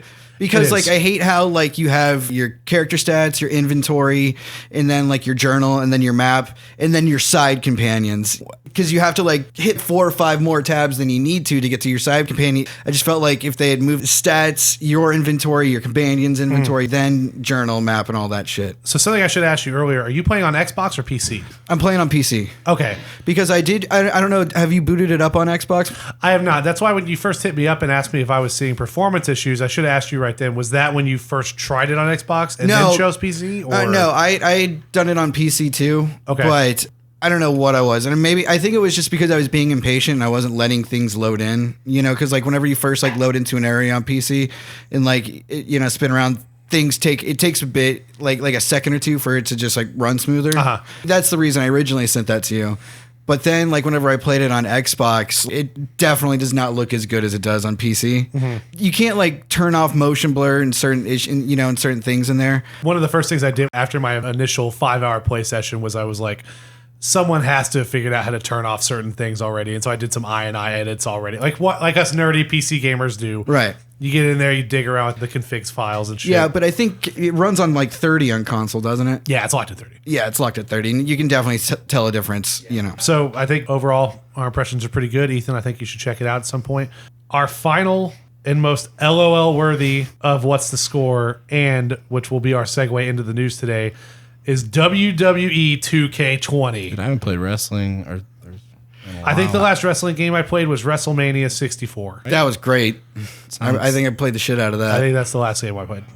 I'm going to go and say 20. Yeah, everyone knows what WWE 2K20 is. It's a wrestling game. It's wrestling. WWE Wrestling. From It's not wrestling. 2K Games, developer Visual Concepts. Came out on October 22nd on PC, PS4, and Xbox One. What were you saying? 20. 20. Okay. Low balling them pretty hard there. 48. Andrew wins. The number is 40. I was so close. I was way off, But too. too far. So close. How many percent of critics do you think I recommend gave this game? it too much credit. 23. 20. 0% of critics recommend this game. Every review says don't buy this game. Damn, not worth the money. 4.3 out of 10 at IGN. WWE 2K20 is a buggy mess, but its gameplay also feels noticeably worse than previous years. Metro Game Central gave it 3 out of 10. After several patches and months of waiting, this may possibly become a halfway decent wrestling game, but at launch, this game is equivalent of Doink the Clown. Game Rant gave it half of a star out of 5. WWE Why even bother 2K20 giving it is a a half a broken star? game that is one of the worst wrestling video games made to date, Damn. plagued by technical issues and boring game modes. This leads into our very first piece of news, which is less news and more of just a long Reddit thread titled WWE 2K20 is an absolute disaster. Just a fucking bullet point. I'm just going to go through a couple of these. This game is an absolute mess. If you've been following along on Squared Circle or WWE Games, you might already be aware of what the hell is happening. I'll try and link clips of some of these in actions. Again, if you just Google WWE 2K20 is an absolute disaster Reddit on Google, It'll probably be the first thing to show this will up. be the thread that pops up. You should definitely go look at some of these videos. The first one I did click on, every online game begins with maybe a minute of lag, and the game is almost a slideshow of about 5 frames a second. It looks really bad. If you go look at this video, it's as bad as it sounds. It actually is. It fucking chugs along hard. In online tag matches, you get matched up with your opponents as your partner instead of whoever was shown on the team in your lobby. Tons and tons and tons. Like it's a true laundry list of issues with this game, which is really disheartening because we've talked about a few times that like these 2K games when they come out, like the wrestling ones, NBA 2K. Oh, NBA 2K, what was it? 20 was a nightmare when it came out too. But I mean, they sell like crazy every year. Like they're always the top of the MPD list for sales every time, regardless. So tons of people bought this game. This is super busted. Obviously reviewed very poorly because it's so broken. 0%. Don't buy this game. Yeah. I think the developer did already have like a comment that they were like, oh, the tip, exactly what the response said. We're going to put out a patch soon. We're taking in consumer feedback and we're working very hard to try to fix this. Yeah. Please stop threatening my wife. They did say it was looking like it was going to be about 2 months before any like big fixes came in though. So, and I did also read that there was some issues where like the studio that usually works on this was not put on it. That like the team that made this, like I think they had like a year to make this game. Damn. So, but it's also one of those things where at that point, why release it? Why even? That's how much money they must be making on these because like it doesn't matter if it's completely broken. Like People are enough still people are gonna going to buy buy it. it, Yeah. yeah. Pre-orders, bro. And then there's always next year. 20. We learned from the mistakes of WWE 2K20. But now on to the actual news. We got a big piece of breaking news this morning. We've had a lot of back and forth on this. So the news is that Death Stranding is officially coming to PC in summer of 2020. Oh my God. No, it's not that much of a freak out. Oh, but well, I appreciate that's the energy. Fucking, The reason that's how much you're hyping it up. The reason Like, I've been come going on. back and forth on it is because in 2016, when this was first announced, Kojima said he wanted to put this game on PC. And we hadn't heard him say a thing about it since I then. think you mentioned that before. Yeah, and so it was, and this was also before they had picked their engine, which of course the engine they're using is Decima, which is a Sony proprietary engine developed by Guerrilla Games, who make Horizon Zero Dawn and the Killzone series. So they're using that engine, and Sony has clearly put a lot of money into Kojima Productions in order to make this game a reality. So for a while, the question was, is that maybe Kojima wanted a PC game before, but then that was before these business arrangements were made and stuff. Sony, of course, classically does not publish games on PC. I think they've got one title. I think it's Helldivers or something like that they published on PC. But generally, the first-party exclusives not going anywhere.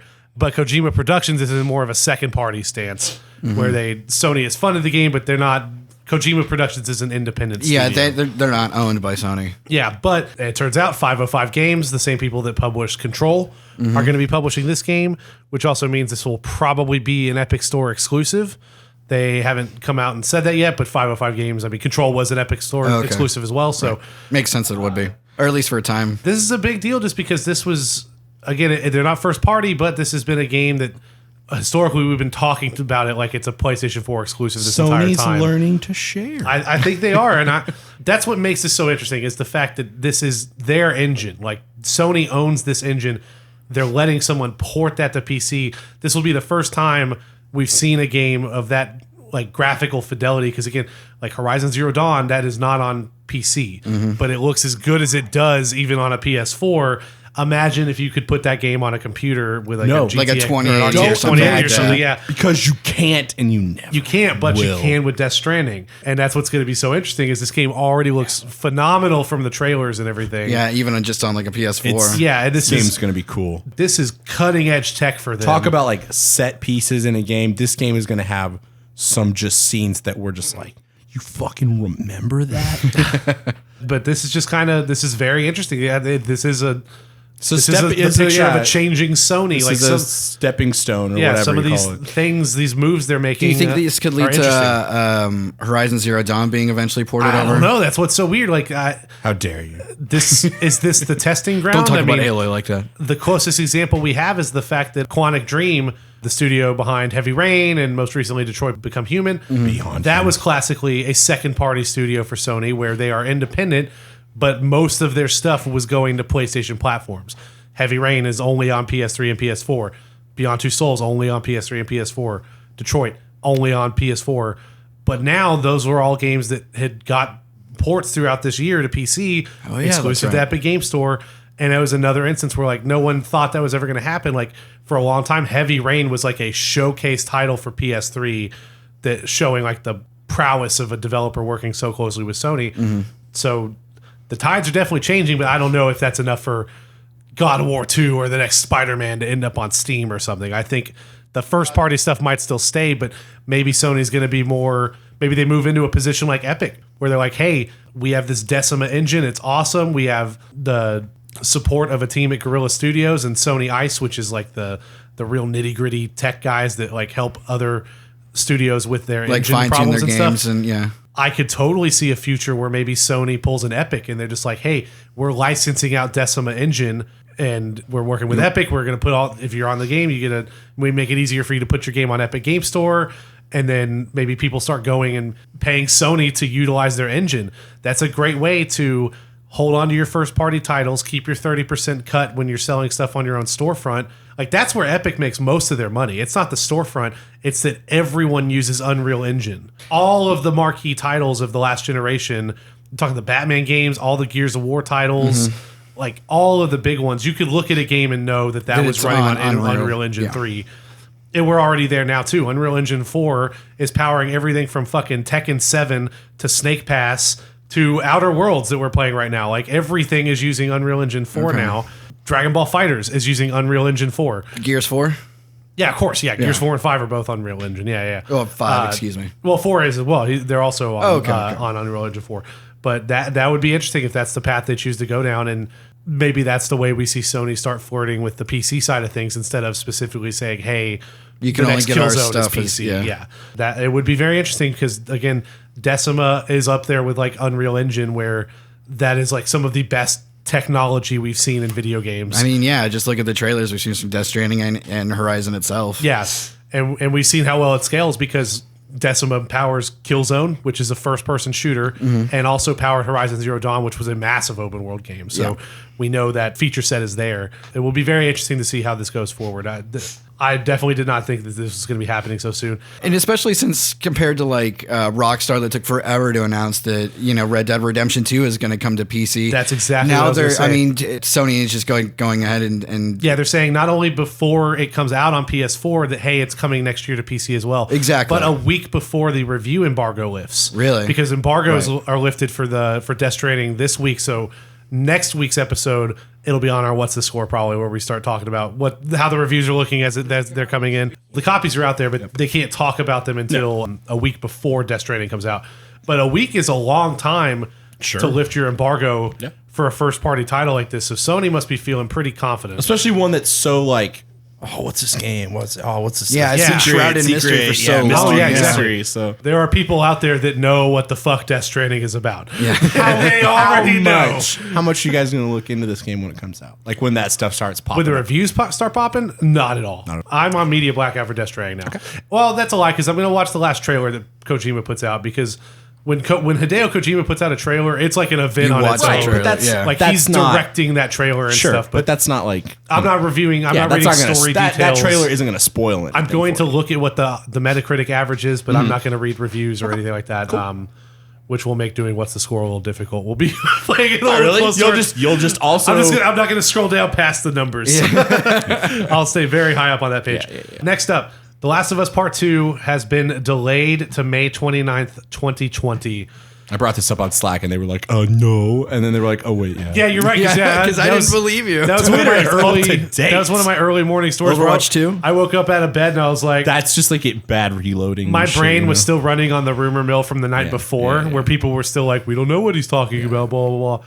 And yeah, you'd already been up for like 3 hours. So yeah, I'm I like up early. blurry eyed, open my phone, like, God, Ethan's so stupid. Yeah, No, I'm you up. dumb dumb. I'm up early, man. So that 3:30, And then immediately 4 I was o'clock like, news. like my Google alert Yeah. popped off and I got a notification. I was like, oh fuck, damn.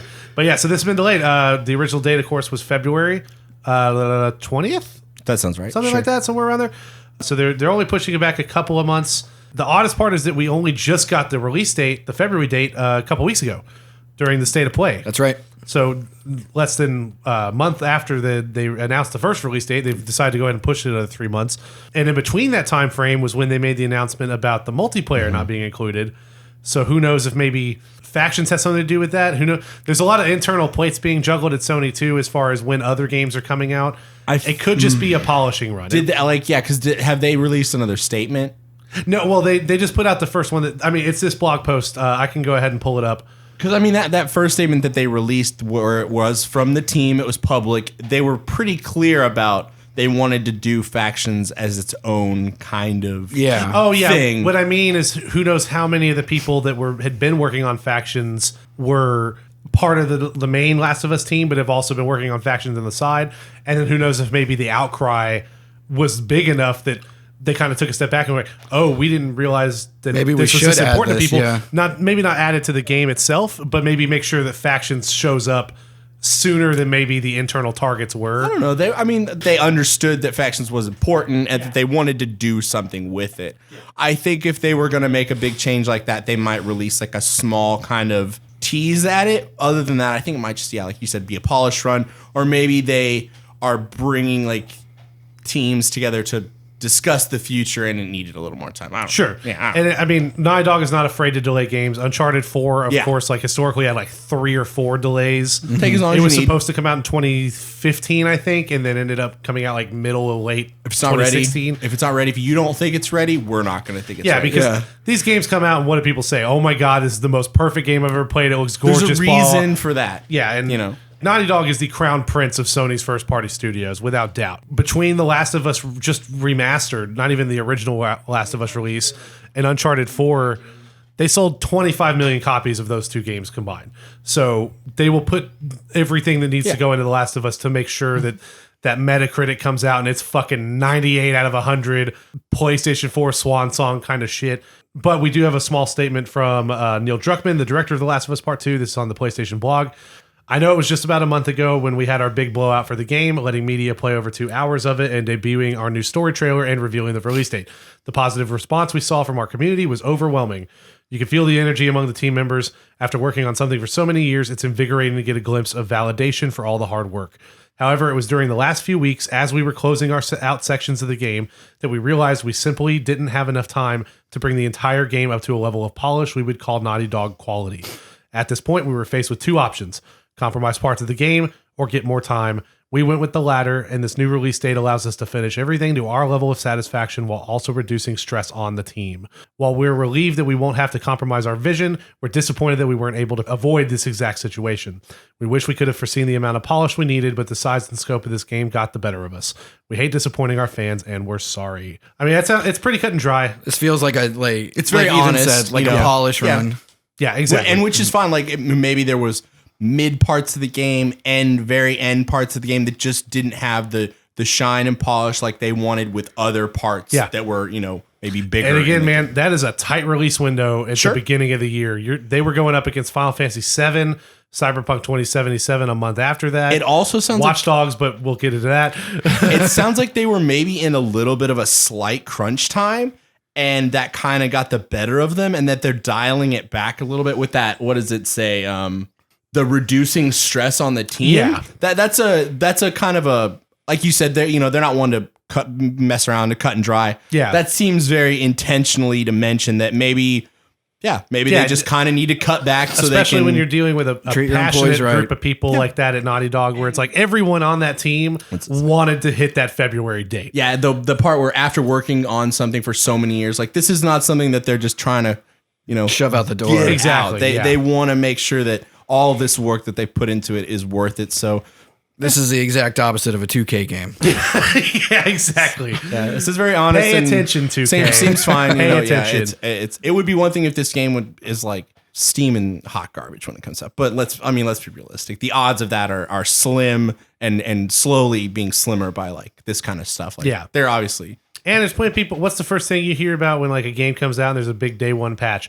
Why wasn't it just done on the day why isn't it on the disc? Why didn't they just delay the game a little bit? So yeah, I don't think anyone's reading this news and thinking, oh, fuck them. Take the time. We're all looking forward to it. It's also, again, there's a stacked season of games coming up between the next like 5 months. It seems to be the general census. Getting a little more room to brew. This room to breathe. Your time. She's not ready. Put her back in yet. Now, something else that I saw that is not an official announcement, but something I believe Jason Schreier was talking about, was that because of this delay, Sucker Punch has changed the internal projected release date for Ghost of Tsushima. That's right. To make up for it. So I did see that got pushed back. Again, that's one we don't have a date other than I don't even think they said 2020. We never had a date. Have much on we've had the one trailer from E3 2017. 2018, 2017? 2017, I want to because they skipped this year. For all we know, that game could be a card game now. Like it's probably not. It's possible, but probably not. It could have a card game in it. But Shogi, maybe? Yeah, so supposedly, that's been pushed back a little bit because Sony's very specific on they don't compete with themselves. Yeah, definitely. Yeah, they've got different internal projections and things like that.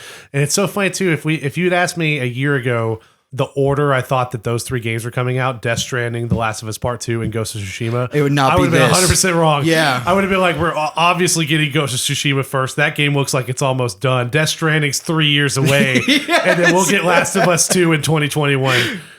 That's exactly what I would have told you. And I'm glad no one had me recorded at that time. Next up, Watch Dogs Legion and Rainbow Six Quarantine have both been delayed to increase development time. How many Rainbow Sixes are going on at this point? Well, so this is like there's only two. There's Rainbow Six Siege and then Breakpoint. Breakpoint's not Rainbow Six. It's Ghost Recon. Ghost Recon. That's it. Thank you. But that plays into it. So Watch Dogs Legion has been delayed. Ubisoft sent a note to investors this morning. Originally given a March 3rd, 2020 launch date, the publisher says it will now show up in its 2020 to 2021 fiscal year, which begins in April. Ubisoft billed the delay as a decision to increase development time. Also delayed into the next fiscal year are Rainbow Six Quarantine, the follow-up to the tactical multiplayer series, also announced at E3 2019. That was the one that we saw the trailer for, where it's more of like a PvE style of Rainbow Six Siege, where you're fighting like zombies. Okay, that's what I thought. Yeah, so it was less of the PvP and more PvE. This is going to be like, is it still going to be an addition on to Rainbow Six Siege? It's a whole separate game. It's a whole separate game. Yeah. People even want that? Maybe. I thought it looked exciting. I was really hyped when I saw that trailer. People really like the Destiny PvE thing. PvE to PvP. That's true. The other game being delayed is Gods and Monsters, a new open world role playing game that seemed to be aimed at a younger audience. And that is being worked on by the same team that did Assassin's Creed Odyssey. So that was another title I thought looked very interesting, and I was excited to see what came of that. Quote, while each of these games already has a strong identity and high potential, we want our teams to have more development time to ensure that their respective innovations are perfectly implemented so as to deliver optimal experiences for gamers.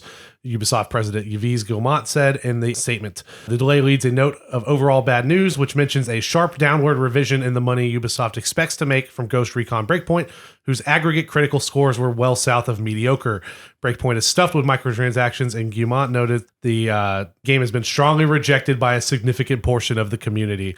Tom Clancy's The Division 2, another open-world live service third-person shooter with microtransactions that launched back in March, has similarly come in under revenue expectations, Ubisoft said, although to a lesser degree than Breakpoint. So it's delay season, boys.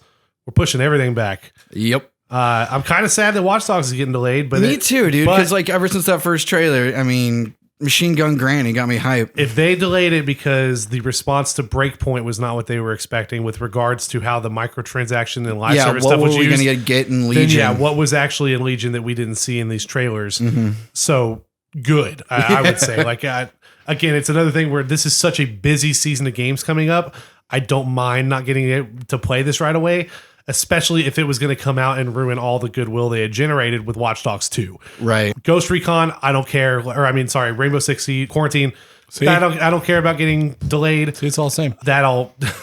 It's just a bunch of word salad over there. Bullet gun games. Bullet guns. That is fine. And then Gods and Monsters, honestly, I didn't expect that to come that soon anyway, because we hadn't heard anything about it, and the trailer was just like a CGI thing. Right. So it couldn't have been that far along. So it makes sense that one they're also looking at how pushing back. Yeah, fix these innovations and stuff. A follow-up story to this is a little bit what they were going into at the end of the Polygon article. Ubisoft plummets after slashing its earnings forecast and delaying the release of 3 games. Jesus. This is from Business Insider. Ubisoft shares plunged 16% on Friday after it released a profit warning, delayed a trio of video games, and announced an overhaul of its development process. The gaming giant behind the Assassin's Creed, Watch Dogs, and Far Cry franchises cut its projected net bookings for the year to March 2020 by more than a third to 1.45 billion euros or US $1.61 billion. That's a weird way to say that. US dollars. And slashed its operating profit forecast from 480 million euros to between 20 and 50 million. Ubisoft blamed the downgrades on lower sales expectations for 2 Tom Clancy games, Ghost Recon Breakpoint, and to a lesser extent, The Division 2. Ubisoft underestimated the difficulty of drumming up interest in a sequel to a live multiplayer game, especially after updating and improving on the original game. The company also realized gameplay innovations need to be perfectly implemented after Breakpoint's changes generated very negative reaction and were strongly rejected by a significant portion of the community. We're not happy with the fact that our decision here impacts significantly the short term of our financials. We're taking then this opportunity to definitely further elevate the quality of our games by coming with stronger identity features and differentiation. Again, take note, 2K. This is what you do. Your game's going to be fucked up. Delay them, okay? Yeah. Fix your shit. Fix your monitor loot box shit. And I mean, this makes a really excellent point too, is that all of Ubisoft's games, we call them the Ubisoft formula. They're all very similar. They're these open world titles. Climb up a tower. Hit the checklist. Go to the question mark on the map.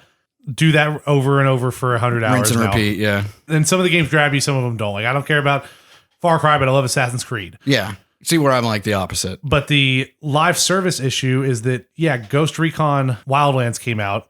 It was okay. Yeah. It had its following. There were people that were really into it. I tried playing it for a little bit and it just never captivated me. Yeah, but as always, Ubisoft's been really good about supporting those games. They go and they update them. They fix issues with them. They patch them and support them and add content for a year. Wildlands also didn't have a heavy microtransaction element to it, did it? I think it had the typical Ubisoft ones where the time savers, where it's like, oh, buy this and you'll get some materials or double XP extra or skill something. points. Yeah, shit like that. Right. But when you work on that and you convince people to stick with your game and you're providing update after update after update to the point where it's like, ooh, it's running really great. Like the Division 2 is in a great place right now for people that want to continue playing. Yeah. There's a ton of stuff to do. The gameplay loop is satisfying. It runs really well. Now, if tomorrow the Division quarantine came out or something and it's a whole new similar live service game, but you're back at square one again where, oh, there's all these issues. Your It's shit not doesn't balanced right. transfer. Yeah, it's crashing and stuff, blah, blah, blah. No shit, no one's going to buy your sequel to the game. That's the issue with Breakpoint. You just got Wildlands to a good point. Yeah. And now you're releasing this other one that is missing features.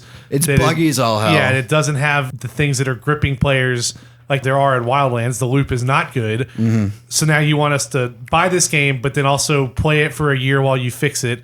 And while you cook up the next live service game, the Division 3 or some shit like that, eventually that bubble's going to burst. And then you have to consider that there's other studios that do the same thing. Ubisoft is not the only one making Ubisoft-style games. Gears of War 5 is a live service game.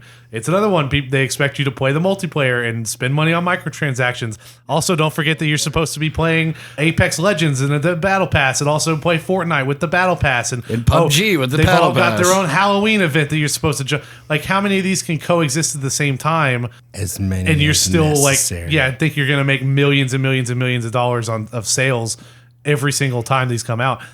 And another thing that they didn't clarify on this is that means there are now 5 AAA Ubisoft titles supposedly going to be launched in the 20 and 21 fiscal year. That's a lot. That's crowded, man. That's a lot. Yeah. That's a lot. We've got a new Assassin's Creed that's probably coming. There's a mystery AAA title, which is probably either going to be, if I had to guess, either finally a Splinter Cell title or a revived Prince of Persia of some sort. And then Gods and Monsters, the new Rainbow Six, Yeah. and Watch Dogs Legion. So that all 5 of those. And But like that's a not shitload of games to release in 1 year. yeah, and like not everyone's going to be able to afford to buy all 5 of those games and Especially then buy when they're microtransactions all on top of them. Open world 100-hour RPGs. Yeah. Because Yves Guillemot had another interview where someone asked him point blank, like, is there any chance you guys would start making games that aren't 100 hours long anymore? Like, is Assassin's Creed Odyssey the baseline for the amount of content you want in each game now? He was like, no, we're not going to make smaller games. That's the whole point, is we want you to buy one of these games and we want you to have as much fun in this game as 5 other games or something. We want you in this world for that long. But how many times can you keep putting that out? Yeah. That's what I was asking the whole time I'm playing Odyssey. How is this game so fucking big? Origins came out a year ago. And that game was even big, like just as big. So like the thing with like the original Assassin's Creed formula, like those games were considered big for the time. How long did that formula last? Like 3 or 4 or 5? For It the lasted time, I up don't till think they Unity? were all that big. I mean, like They were large Italy, Venice, or whatever. Some of those fucking cities were big. Oh, Like, you're right. Yeah, they were big. I'm thinking like Assassin's Creed 1 where I was like, well, yeah, sure. super that- big. But, no. But, Well, wasn't there like 3 separate areas in the Yeah, first so like and that, they but- were all kind of the but same you're right. size. They did pioneer. Yeah, like, they they got- really they got were starting bigger. to put out a lot of those and early then open world by games. what 3 and Black Flag, it kind of got stale. They had to try something else. So it's no And that was within one franchise. Yeah. And now they've got 5 that where they're trying to juggle every and plate game they want spin to be at the same time. thing. Like, come on. why is Ghost Recon the same style of game as getting Assassin's like Creed anyway? another thing. Ghost Recon was a tactical military shooter. Why is it open world? At one point, does it become like this is just a skin? This is the same game with a different skin Exactly. and different like Here's our motive. Ubisoft game. This one you're in a military suit, and this one you're in ancient Greece. Yeah. And this one you're in the But cartoon you land. do the exact same thing. Just change out your fast travel vehicle for a horse, a tank, a whatever, an eagle, Magical portal or whatever. something, yeah. It's eventually you can only pull the wool over somebody's eyes for so long before they realize, hey, fuck you! Like this is the same thing. Hey, this game tastes like shit. I think this is a sign of the bottom falling out of the Sure. live service just a bit, because we've been wondering when it's going to happen, because there's no- just yeah. so many. Not everything can be the game that you devote all of your time to. No. There's just not enough fucking time. It's just not. I think he's going to eat his words on the whole everything's got to be a 100-hour experience. And But we know We'll that take it that's from, not like, true. From like even the new Modern Warfare, weren't the campaigns before, like 8-9 hours or something like that? This new Modern Warfare dials things back. hell, Black Ops 4 didn't even have one. Exactly. Real quick, real simple. The way we're looking at it too, keep hearing that Black Ops 5 may not have one as well. Oof. We'll see. There's been some issues with that. But next up, delay season continues.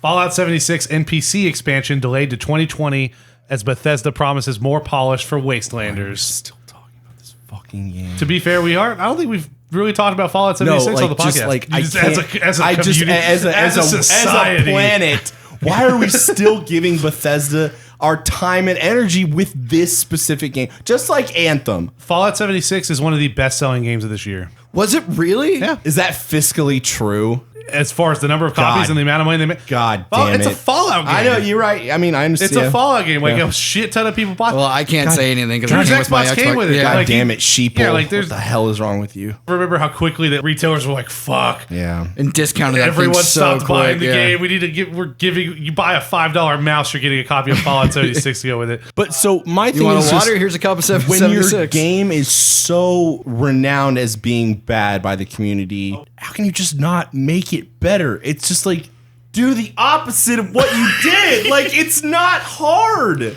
My counter is no one up there is thinking, let's make this God. game worse. They just don't know how to make it better. I guess. Fallout 76 is free Wastelanders expansion, which will introduce human NPCs written in the style of the mainline RPGs, has been pushed back to the first quarter of 2020. It was originally scheduled to launch this fall, but Bethesda says it needs extra time in the oven because of how big it's become. Also, first quarter could be like fucking March. Quote, we're excited about how Wastelanders is coming together, but it's going to need more time to be the best, most polished update it can be, so we are delaying its release to Q1 next year, Bethesda said in a blog post. We've continued to reevaluate and change our processes to make sure that, you know what, I'm not going to read the rest of this. You know what it says. Bullshit. And it's funny because it says essentially what Naughty Dog said about The Last of Us Part 2, but they don't release garbage over and over and over again. This is a little something we call trust, Bethesda. You have no trust with people right now. A Q1 release date could be anything from January 1st to March 30th, as our expert business advisor Ethan Newbolt said. So for now, let's just split the difference and optimistically bet on the late February 2020. After the many bugs Fallout 76 players have encountered in the past, I don't think many people will be bothered by a 4-ish month delay if it leads to a more polished update. I mean, he's not wrong.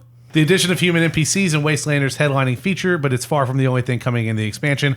At E3 2019, Bethesda said it was kicking off a new era for Fallout 76 that focuses on people and factions working together to reclaim the surface. Like previous Fallout games, these characters must have their own stories and goals, said co-studio director Tom Mustaine. Nice. It's a strong name, Tom. It's up to you to choose how to interact with them and live with those consequences.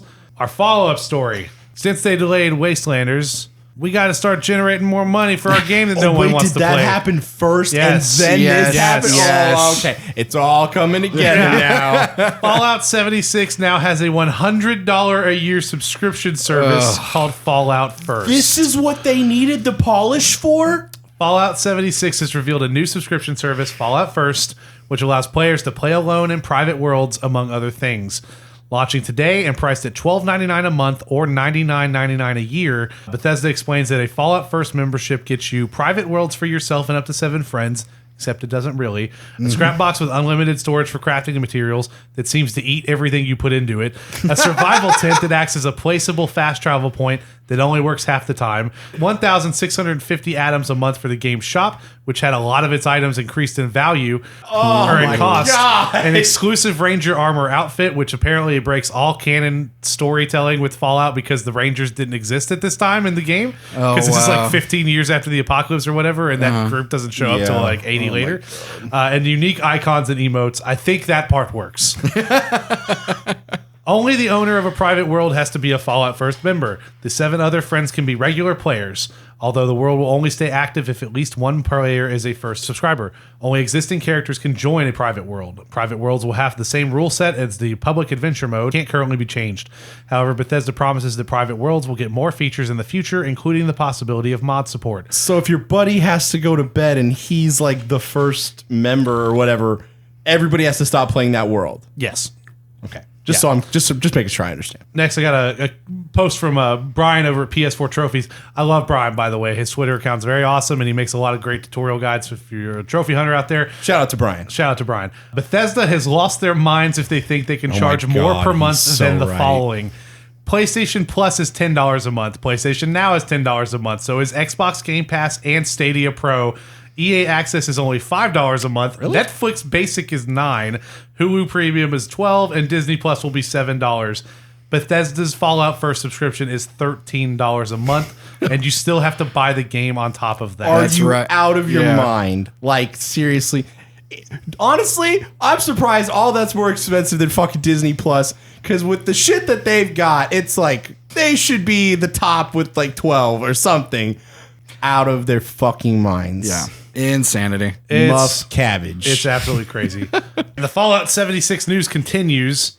Fallout 76's premium private servers are not private, and its Scrapbox is deleting Scrap. The gaming industry is still trying to wrap its collective head around the sheer hilarious audacity of Bethesda charging $13 a month or $100 a year for a premium Fallout 76 subscription service. Fallout 76 was a notoriously broken game at launch, but over time fixed itself and added content until it created a niche little community. Or a nice little niche community. There we go. True? Yeah. People Like I still said, play this people game. bought the game. Okay. There's a subreddit. People play it. People bought Fallout First. That's how somebody found out it's broken, because someone paid for it. Yep. Morons. True. Somebody had to do it. A nice little niche community that Bethesda would now like more money from. I knew that at least some segment of the population, however small, would indeed sign up for Fallout First, as again, some people are really into it now, but many of them are already regretting doing so. There have been some issues with the promised exclusive content in this premium subscription, namely the introduction of private servers and an unlimited scrap box to hold all your junk. Players are finding that a newly created world they might be heading into is not actually new at all. Players are reporting dead NPCs and looted areas when they get there, implying that they are not actually new instances, but instead reused old instances masquerading as brand new private worlds. The private aspect is up for debate too. Players with big friends lists, i.e. merchants who sell players goods in the game, are finding that they can't prevent people from joining their private servers where they just want to relax and play by themselves or with a few friends. Without some sort of invisible mode, other players can see your instance and join it. So you know how you can see what people are playing in a game, and it has like the Yes. join game? You can just jump right in. So if you had a like players met list on PS4 or Wow. Xbox, Anybody could just join in. you can just fucking join into any server. There's no block to like say, oh, you're not on the list. There's no bouncer at the It's not like your you world. think it would be invite to get Only, to it. yeah. Yeah, not like Yeah, or just like a password. joinable. Yeah. Quake 3 had this figured out in 1999 with their Damn. servers. You could just say, I need a password. You give a password to whoever you want it in. If you were looking forward to the unlimited storage of scrap in Fallout 76 with the new scrap box perk, you definitely don't want to be using it just yet. Multiple players are reporting that they have deposited hundreds of units into the scrap of these new boxes, only to find the boxes eaten it. The scrap disappears from the instance and can't be found again by relogging in or anything. It's just gone. Players are not amused at the fact that they now have paid for the privilege of losing all of their materials, and so far there does not even seem to be a way to recover any of this. So don't use these boxes until there's a clear fix. Wow. Hey, we're sorry you lost your 3 months of scrap work. Here's some Adam. It's just, when it rains, it fucking pours for Bethesda. That's not even this. Like, this is a hurricane at this point. Like, this is a tsunami. Like, the news from this one game has just been. We had 3 news accumulating. articles this week. Wait, how long? When did this game launch? It's about a Close year. to a year ago now, Yeah. I think. So it's just like astounding that how can you get things so wrong when you're trying to, we assume, Welcome to Bethesda games. just. And it's just amazing that people are still playing it and are willing to put more money into it and Remember everything. when they made Skyrim? Like, we were sucking their Oh, I know. dicks. Dude, it's funny you So mentioned that. hard. Anyone who is still looking forward to Elder Scrolls 6 at this Oh my point, god! Their needs to trust get their is just expectations gone. way Oh my down. God. Yeah. Or what's their other big one? It's like Starfield is yeah. like a code name game. I don't know what the fuck is happening over there. I just don't understand. We got 2 more news stories. Is it from this? No, it's No. no more Jesus. Fallout 76. No more Fallout 76. God. But something just as stupid. Google says you might have to wait to play Stadia even if you pre-order. When Google announced that its Stadia cloud service would be launching November 19th, we thought that meant that those who shelled out $130 for a Founders Edition would get to play it right away. And when the company announced it was replacing the sold-out Founders Edition with a new Premier Edition earlier today, the question was, would Premier Edition buyers get to play on November 19th too? Today, Google tells The Verge that neither set of buyers will necessarily be able to play at 9 a.m. Pacific time on November 19th, the moment that Stadia launches, because Google's shipping out kits in the order they were received, and the new Premier Edition apparently won't have shipped by that date. Google pointed us to its blog post from last week, and sure enough, it technically says that Founders Edition will only start arriving on November 19th, and that you might only get to start playing at 9 a.m.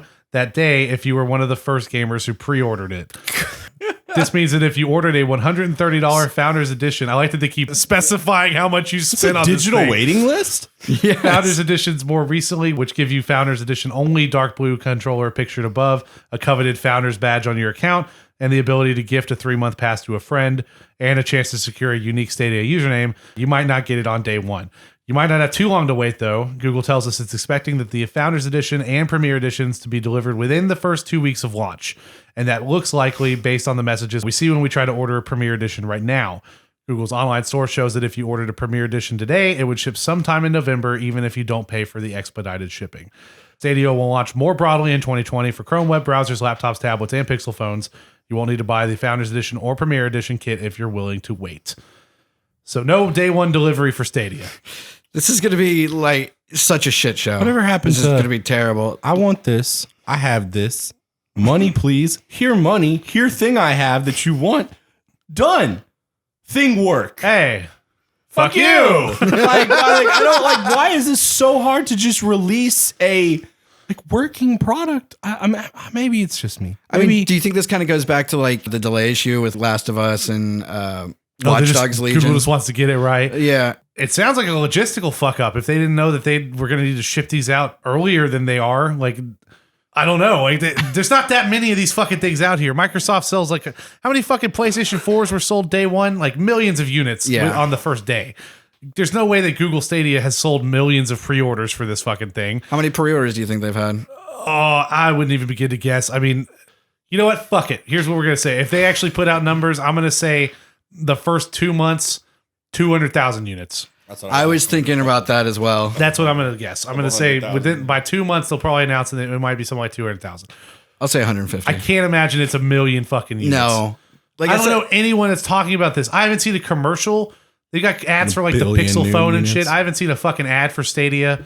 There's no way. There's no fucking way. 20 billion units. 20 billion. That's Ethan's guess. We'll see. I mean, Price is Right rules, though, say that you're likely to be wrong. Closest without going over. High risk, high reward. It was actually 21 billion. Damn it. So close. Next up, and our final news story. I actually could have done this last week, and I forgot about it. We're going to go over the... Let's go. Because we forgot to mention something when we were talking about what we played this week. We played The Division 2. Oh. Yeah. I played all of the episodes that are out and got the trophies for it. And I played a little bit of it, and that was really it. That's all I want to say. Drew didn't put it in the doc. He didn't play anything this week. I forgot to put it in. I got 2 trophies for it. I played like 3 missions. Did you beat all the Pentagon shit? Yeah. Okay. I beat it all. Do you remember that drone boss I was telling you about? Yes. Wasn't that annoying as fuck? Yeah, it was all right though. I don't know. It wasn't that bad. I just wish I could have been able to like disable it because it had like the red things on the wings. I thought you could like injure it, but it just kept fucking going. Yeah, it just kept going. That's pretty dumb. Yeah. News. Back to the news. Our final news story. September 2019's NPD list is out. Neil Patrick Harris? Unsurprisingly, It's NBA. NBA 2K20 and Borderlands 3 topped the charts for the month of September. Consumer spending on video games continued to decline in the United States in September, according to the industry tracking firm, the NPD Group. But fans still showed up for some of the big releases, including the doubleheader of NBA 2K20 and Borderlands 3 from publisher Take-Two Interactive. So we got a list of the software sales for the entire month. Going to go through those real quick. A lot of them are pretty expected. Number one for the month of September was NBA 2K20. Is that the one with the roulette wheel? I know it's the one that also has like the atrocious story mode as well with like the really bad acting My from Career. the NBA. Yeah. There's no way it's any worse than like fucking Tony Hawk's Underground or whatever, where fucking Bam Margera shows up in the story. He's like, "Hey man, you want to sign on to my label, You want to go beat up my naked dad?" Number 2, Borderlands 3. Number 3, FIFA 20. Nice. Number 4, The Legend of Zelda: Link's Awakening. Of course. Cute. Number 5, Madden NFL 20. Number 6, Tom Clancy's Ghost Recon Breakpoint. So it didn't even break top 5. Gears 5 was number 7. And then there's a note on here that does not include the Steam digital sales. That's just Xbox and Microsoft Store. Number 8, Code Vein. Better than I thought. Nice. Good to see some anime titties in Yeah, there. go Bandai. Number 9, NHL 20. So on this really? list, NHL. NBA 20, FIFA 20, Madden NFL 20, NHL 20. 60% like sports games. And number 10, Mario Kart 8. Nice. That's always on the Mario list. coming in at the end. And you know what? Just because the bottom 10 is interesting too, we're going to go for those. Number 11, Minecraft. What? Yeah, it's not And that's surprising. only the digital sales for PS4 and Xbox One. And this is so you're not made it using to a PC. number 11. This is for Best-selling software for the month of September. in 2019. Yep. Yeah, dude, Minecraft still sells. Number 12, Grand Theft Auto 5. Yep, that still sells too. I believe that. Yeah, that makes Number sense. 13, Super Smash Bros. Ultimate. Nice. Number 14, Spyro Reignited Trilogy. Awesome. Number 15, Red Dead Redemption 2. Dope. Yeah. Number 16, Rainbow Six Siege. Number 17, Plants vs. Zombies Battle for Neighborville. Really? Number 18, I guess Marvel's it's Spider-Man. Mobile game. Number 19, Catherine, which just got its Yeah. remaster full on PS4. body remaster or So I want something. to pick that up. And then number 20, The Legend of Zelda Breath of the Wild. What? Zelda games, man, Nintendo Dude, games never stop when selling. did Breath of the Wild come out? I'm sorry. It It came out when the Nintendo Switch came out. Holy shit. March 2017. Yeah. Good for you, Breath of the Wild. Still top 20. Good for you. It has not left the Well, top how long 20 did since it GTA came 5 out. come out?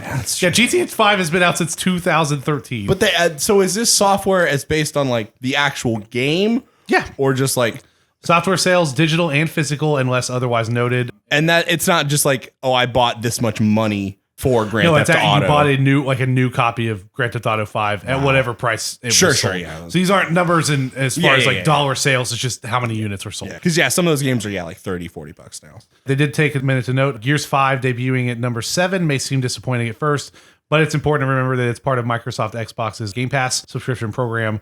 Like Drew said, Yeah. that's another clarification that it doesn't include how many people downloaded it through Game Pass. Those sales are obviously going to go down if you can get They're it a little for- skewed. Yeah, you can 'cause get of- it Game Pass for so cheap. Why would that's still the thing I can't come to terms with? Like, who's buying the games that are on Game Pass if they're on Game Pass? Yeah, that's what I was don't wondering. see as that well. equating into better Didn't sales. somebody have a quote about that? Like didn't he explain that? Yeah, somebody. I think it was Phil buying more Spencer. They were like, games "Oh, they're now." buying more games." I'm like, show me the numbers. You guys don't release numbers anymore, so Yep. I don't. I'm supposed to take your word. It really doesn't make like any sense. Like, Yeah. why would you if you have all your big games? For free. Yeah, And when you get AAA titles like Gears of War 5, even 4 was a release on Games Pass. And That's why I want them to just say how many people are subscribed to Game Pass like right now, because then you can do that math. it has to be like 98%. Like, Maybe not that high, but you're talking in the tens of millions of people. It would have to be to make up for. I mean, for a game plus, like Gears 5. That's what not I'm saying. selling. It has to be in the at minimum 90, the 90s. Like, almost everybody that has like an Xbox that has access to Game Pass has to have this. Like, Well, 'cause that's keep even in then, mind you that- don't even have to have an Xbox. People on PC have Games Pass okay. as well. Yeah. That even Yeah, more so. true, Yeah, like yeah. that. It doesn't make sense otherwise. Like you said, like, ow. Yeah, I really hope someday we get those numbers because that would. The nerd in me really just. I want to know. I want to know. Tell me how many people downloaded Gears 5. Show me the receipts. Show me the receipts. Now, we also have an updated list for the top 10 best-selling games of 2019 so far. If y'all will remember, the last time we talked about this, Kingdom Hearts was like number 2. Mortal Kombat 11, it just came out, knocked it down to number 2, and it was number 1. The list is as follows. The number 1 best-selling game of 2019 now is NBA 2K20. Fuck. And that's as of now. And it came out late September. It has already sold more copies than Mortal Kombat 11, which is number 2, Borderlands 3, number 3, Madden NFL 20, Kingdom Hearts 3, Tom Clancy's The Division 2, Anthem, still in the 7th best-selling game of 2019. Damn. That's their own fault. That's an absurd number. That's their own fucking absurd fault. number. They For deserve how shit that they game is, deserve- yeah. They deserve But that. it's in the top 10. That's what's so fucked up. That game fucking sucks. Open and your it's in the eyes, top 10. sheeple. Yeah, it fucking sucks. Number 8, Super Smash Bros. Ultimate. Nice. Number 9, Resident Evil 2.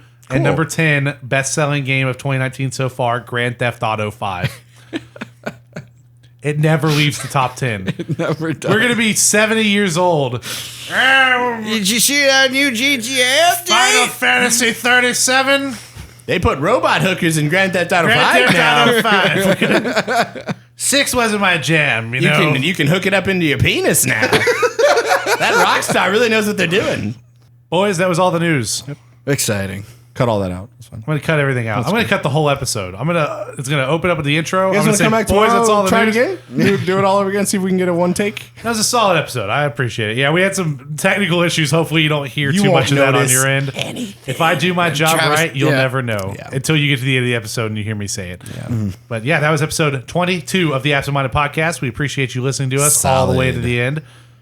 You can always go to absentmindedpodcast.com where you can catch all of our backlog episodes, our entire side series, Absent Minded Watches.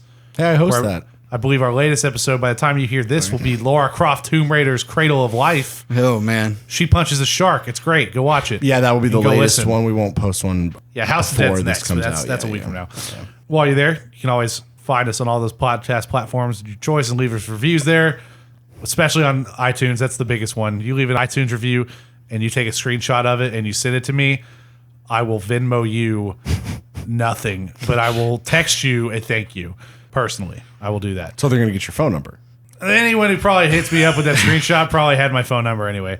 While you're there, also you can go to leave us a voice message. Tell us what you want to hear on the show. Tell us what you don't want to hear.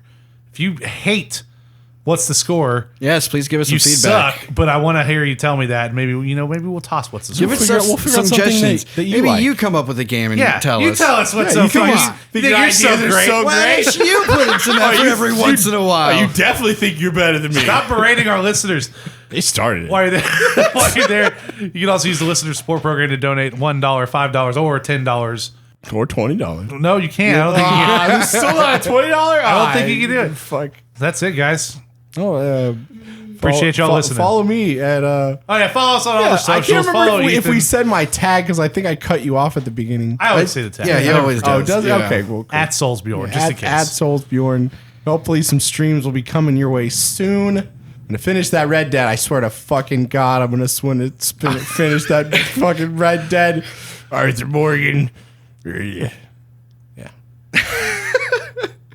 And you can find me at Andrew Loves Video Games on Twitch and Instagram. But not on PS4. No, it's Andrew Loves Games on PS4. That is what I see. Well, that's it, guys. Take care. Appreciate you. Bye.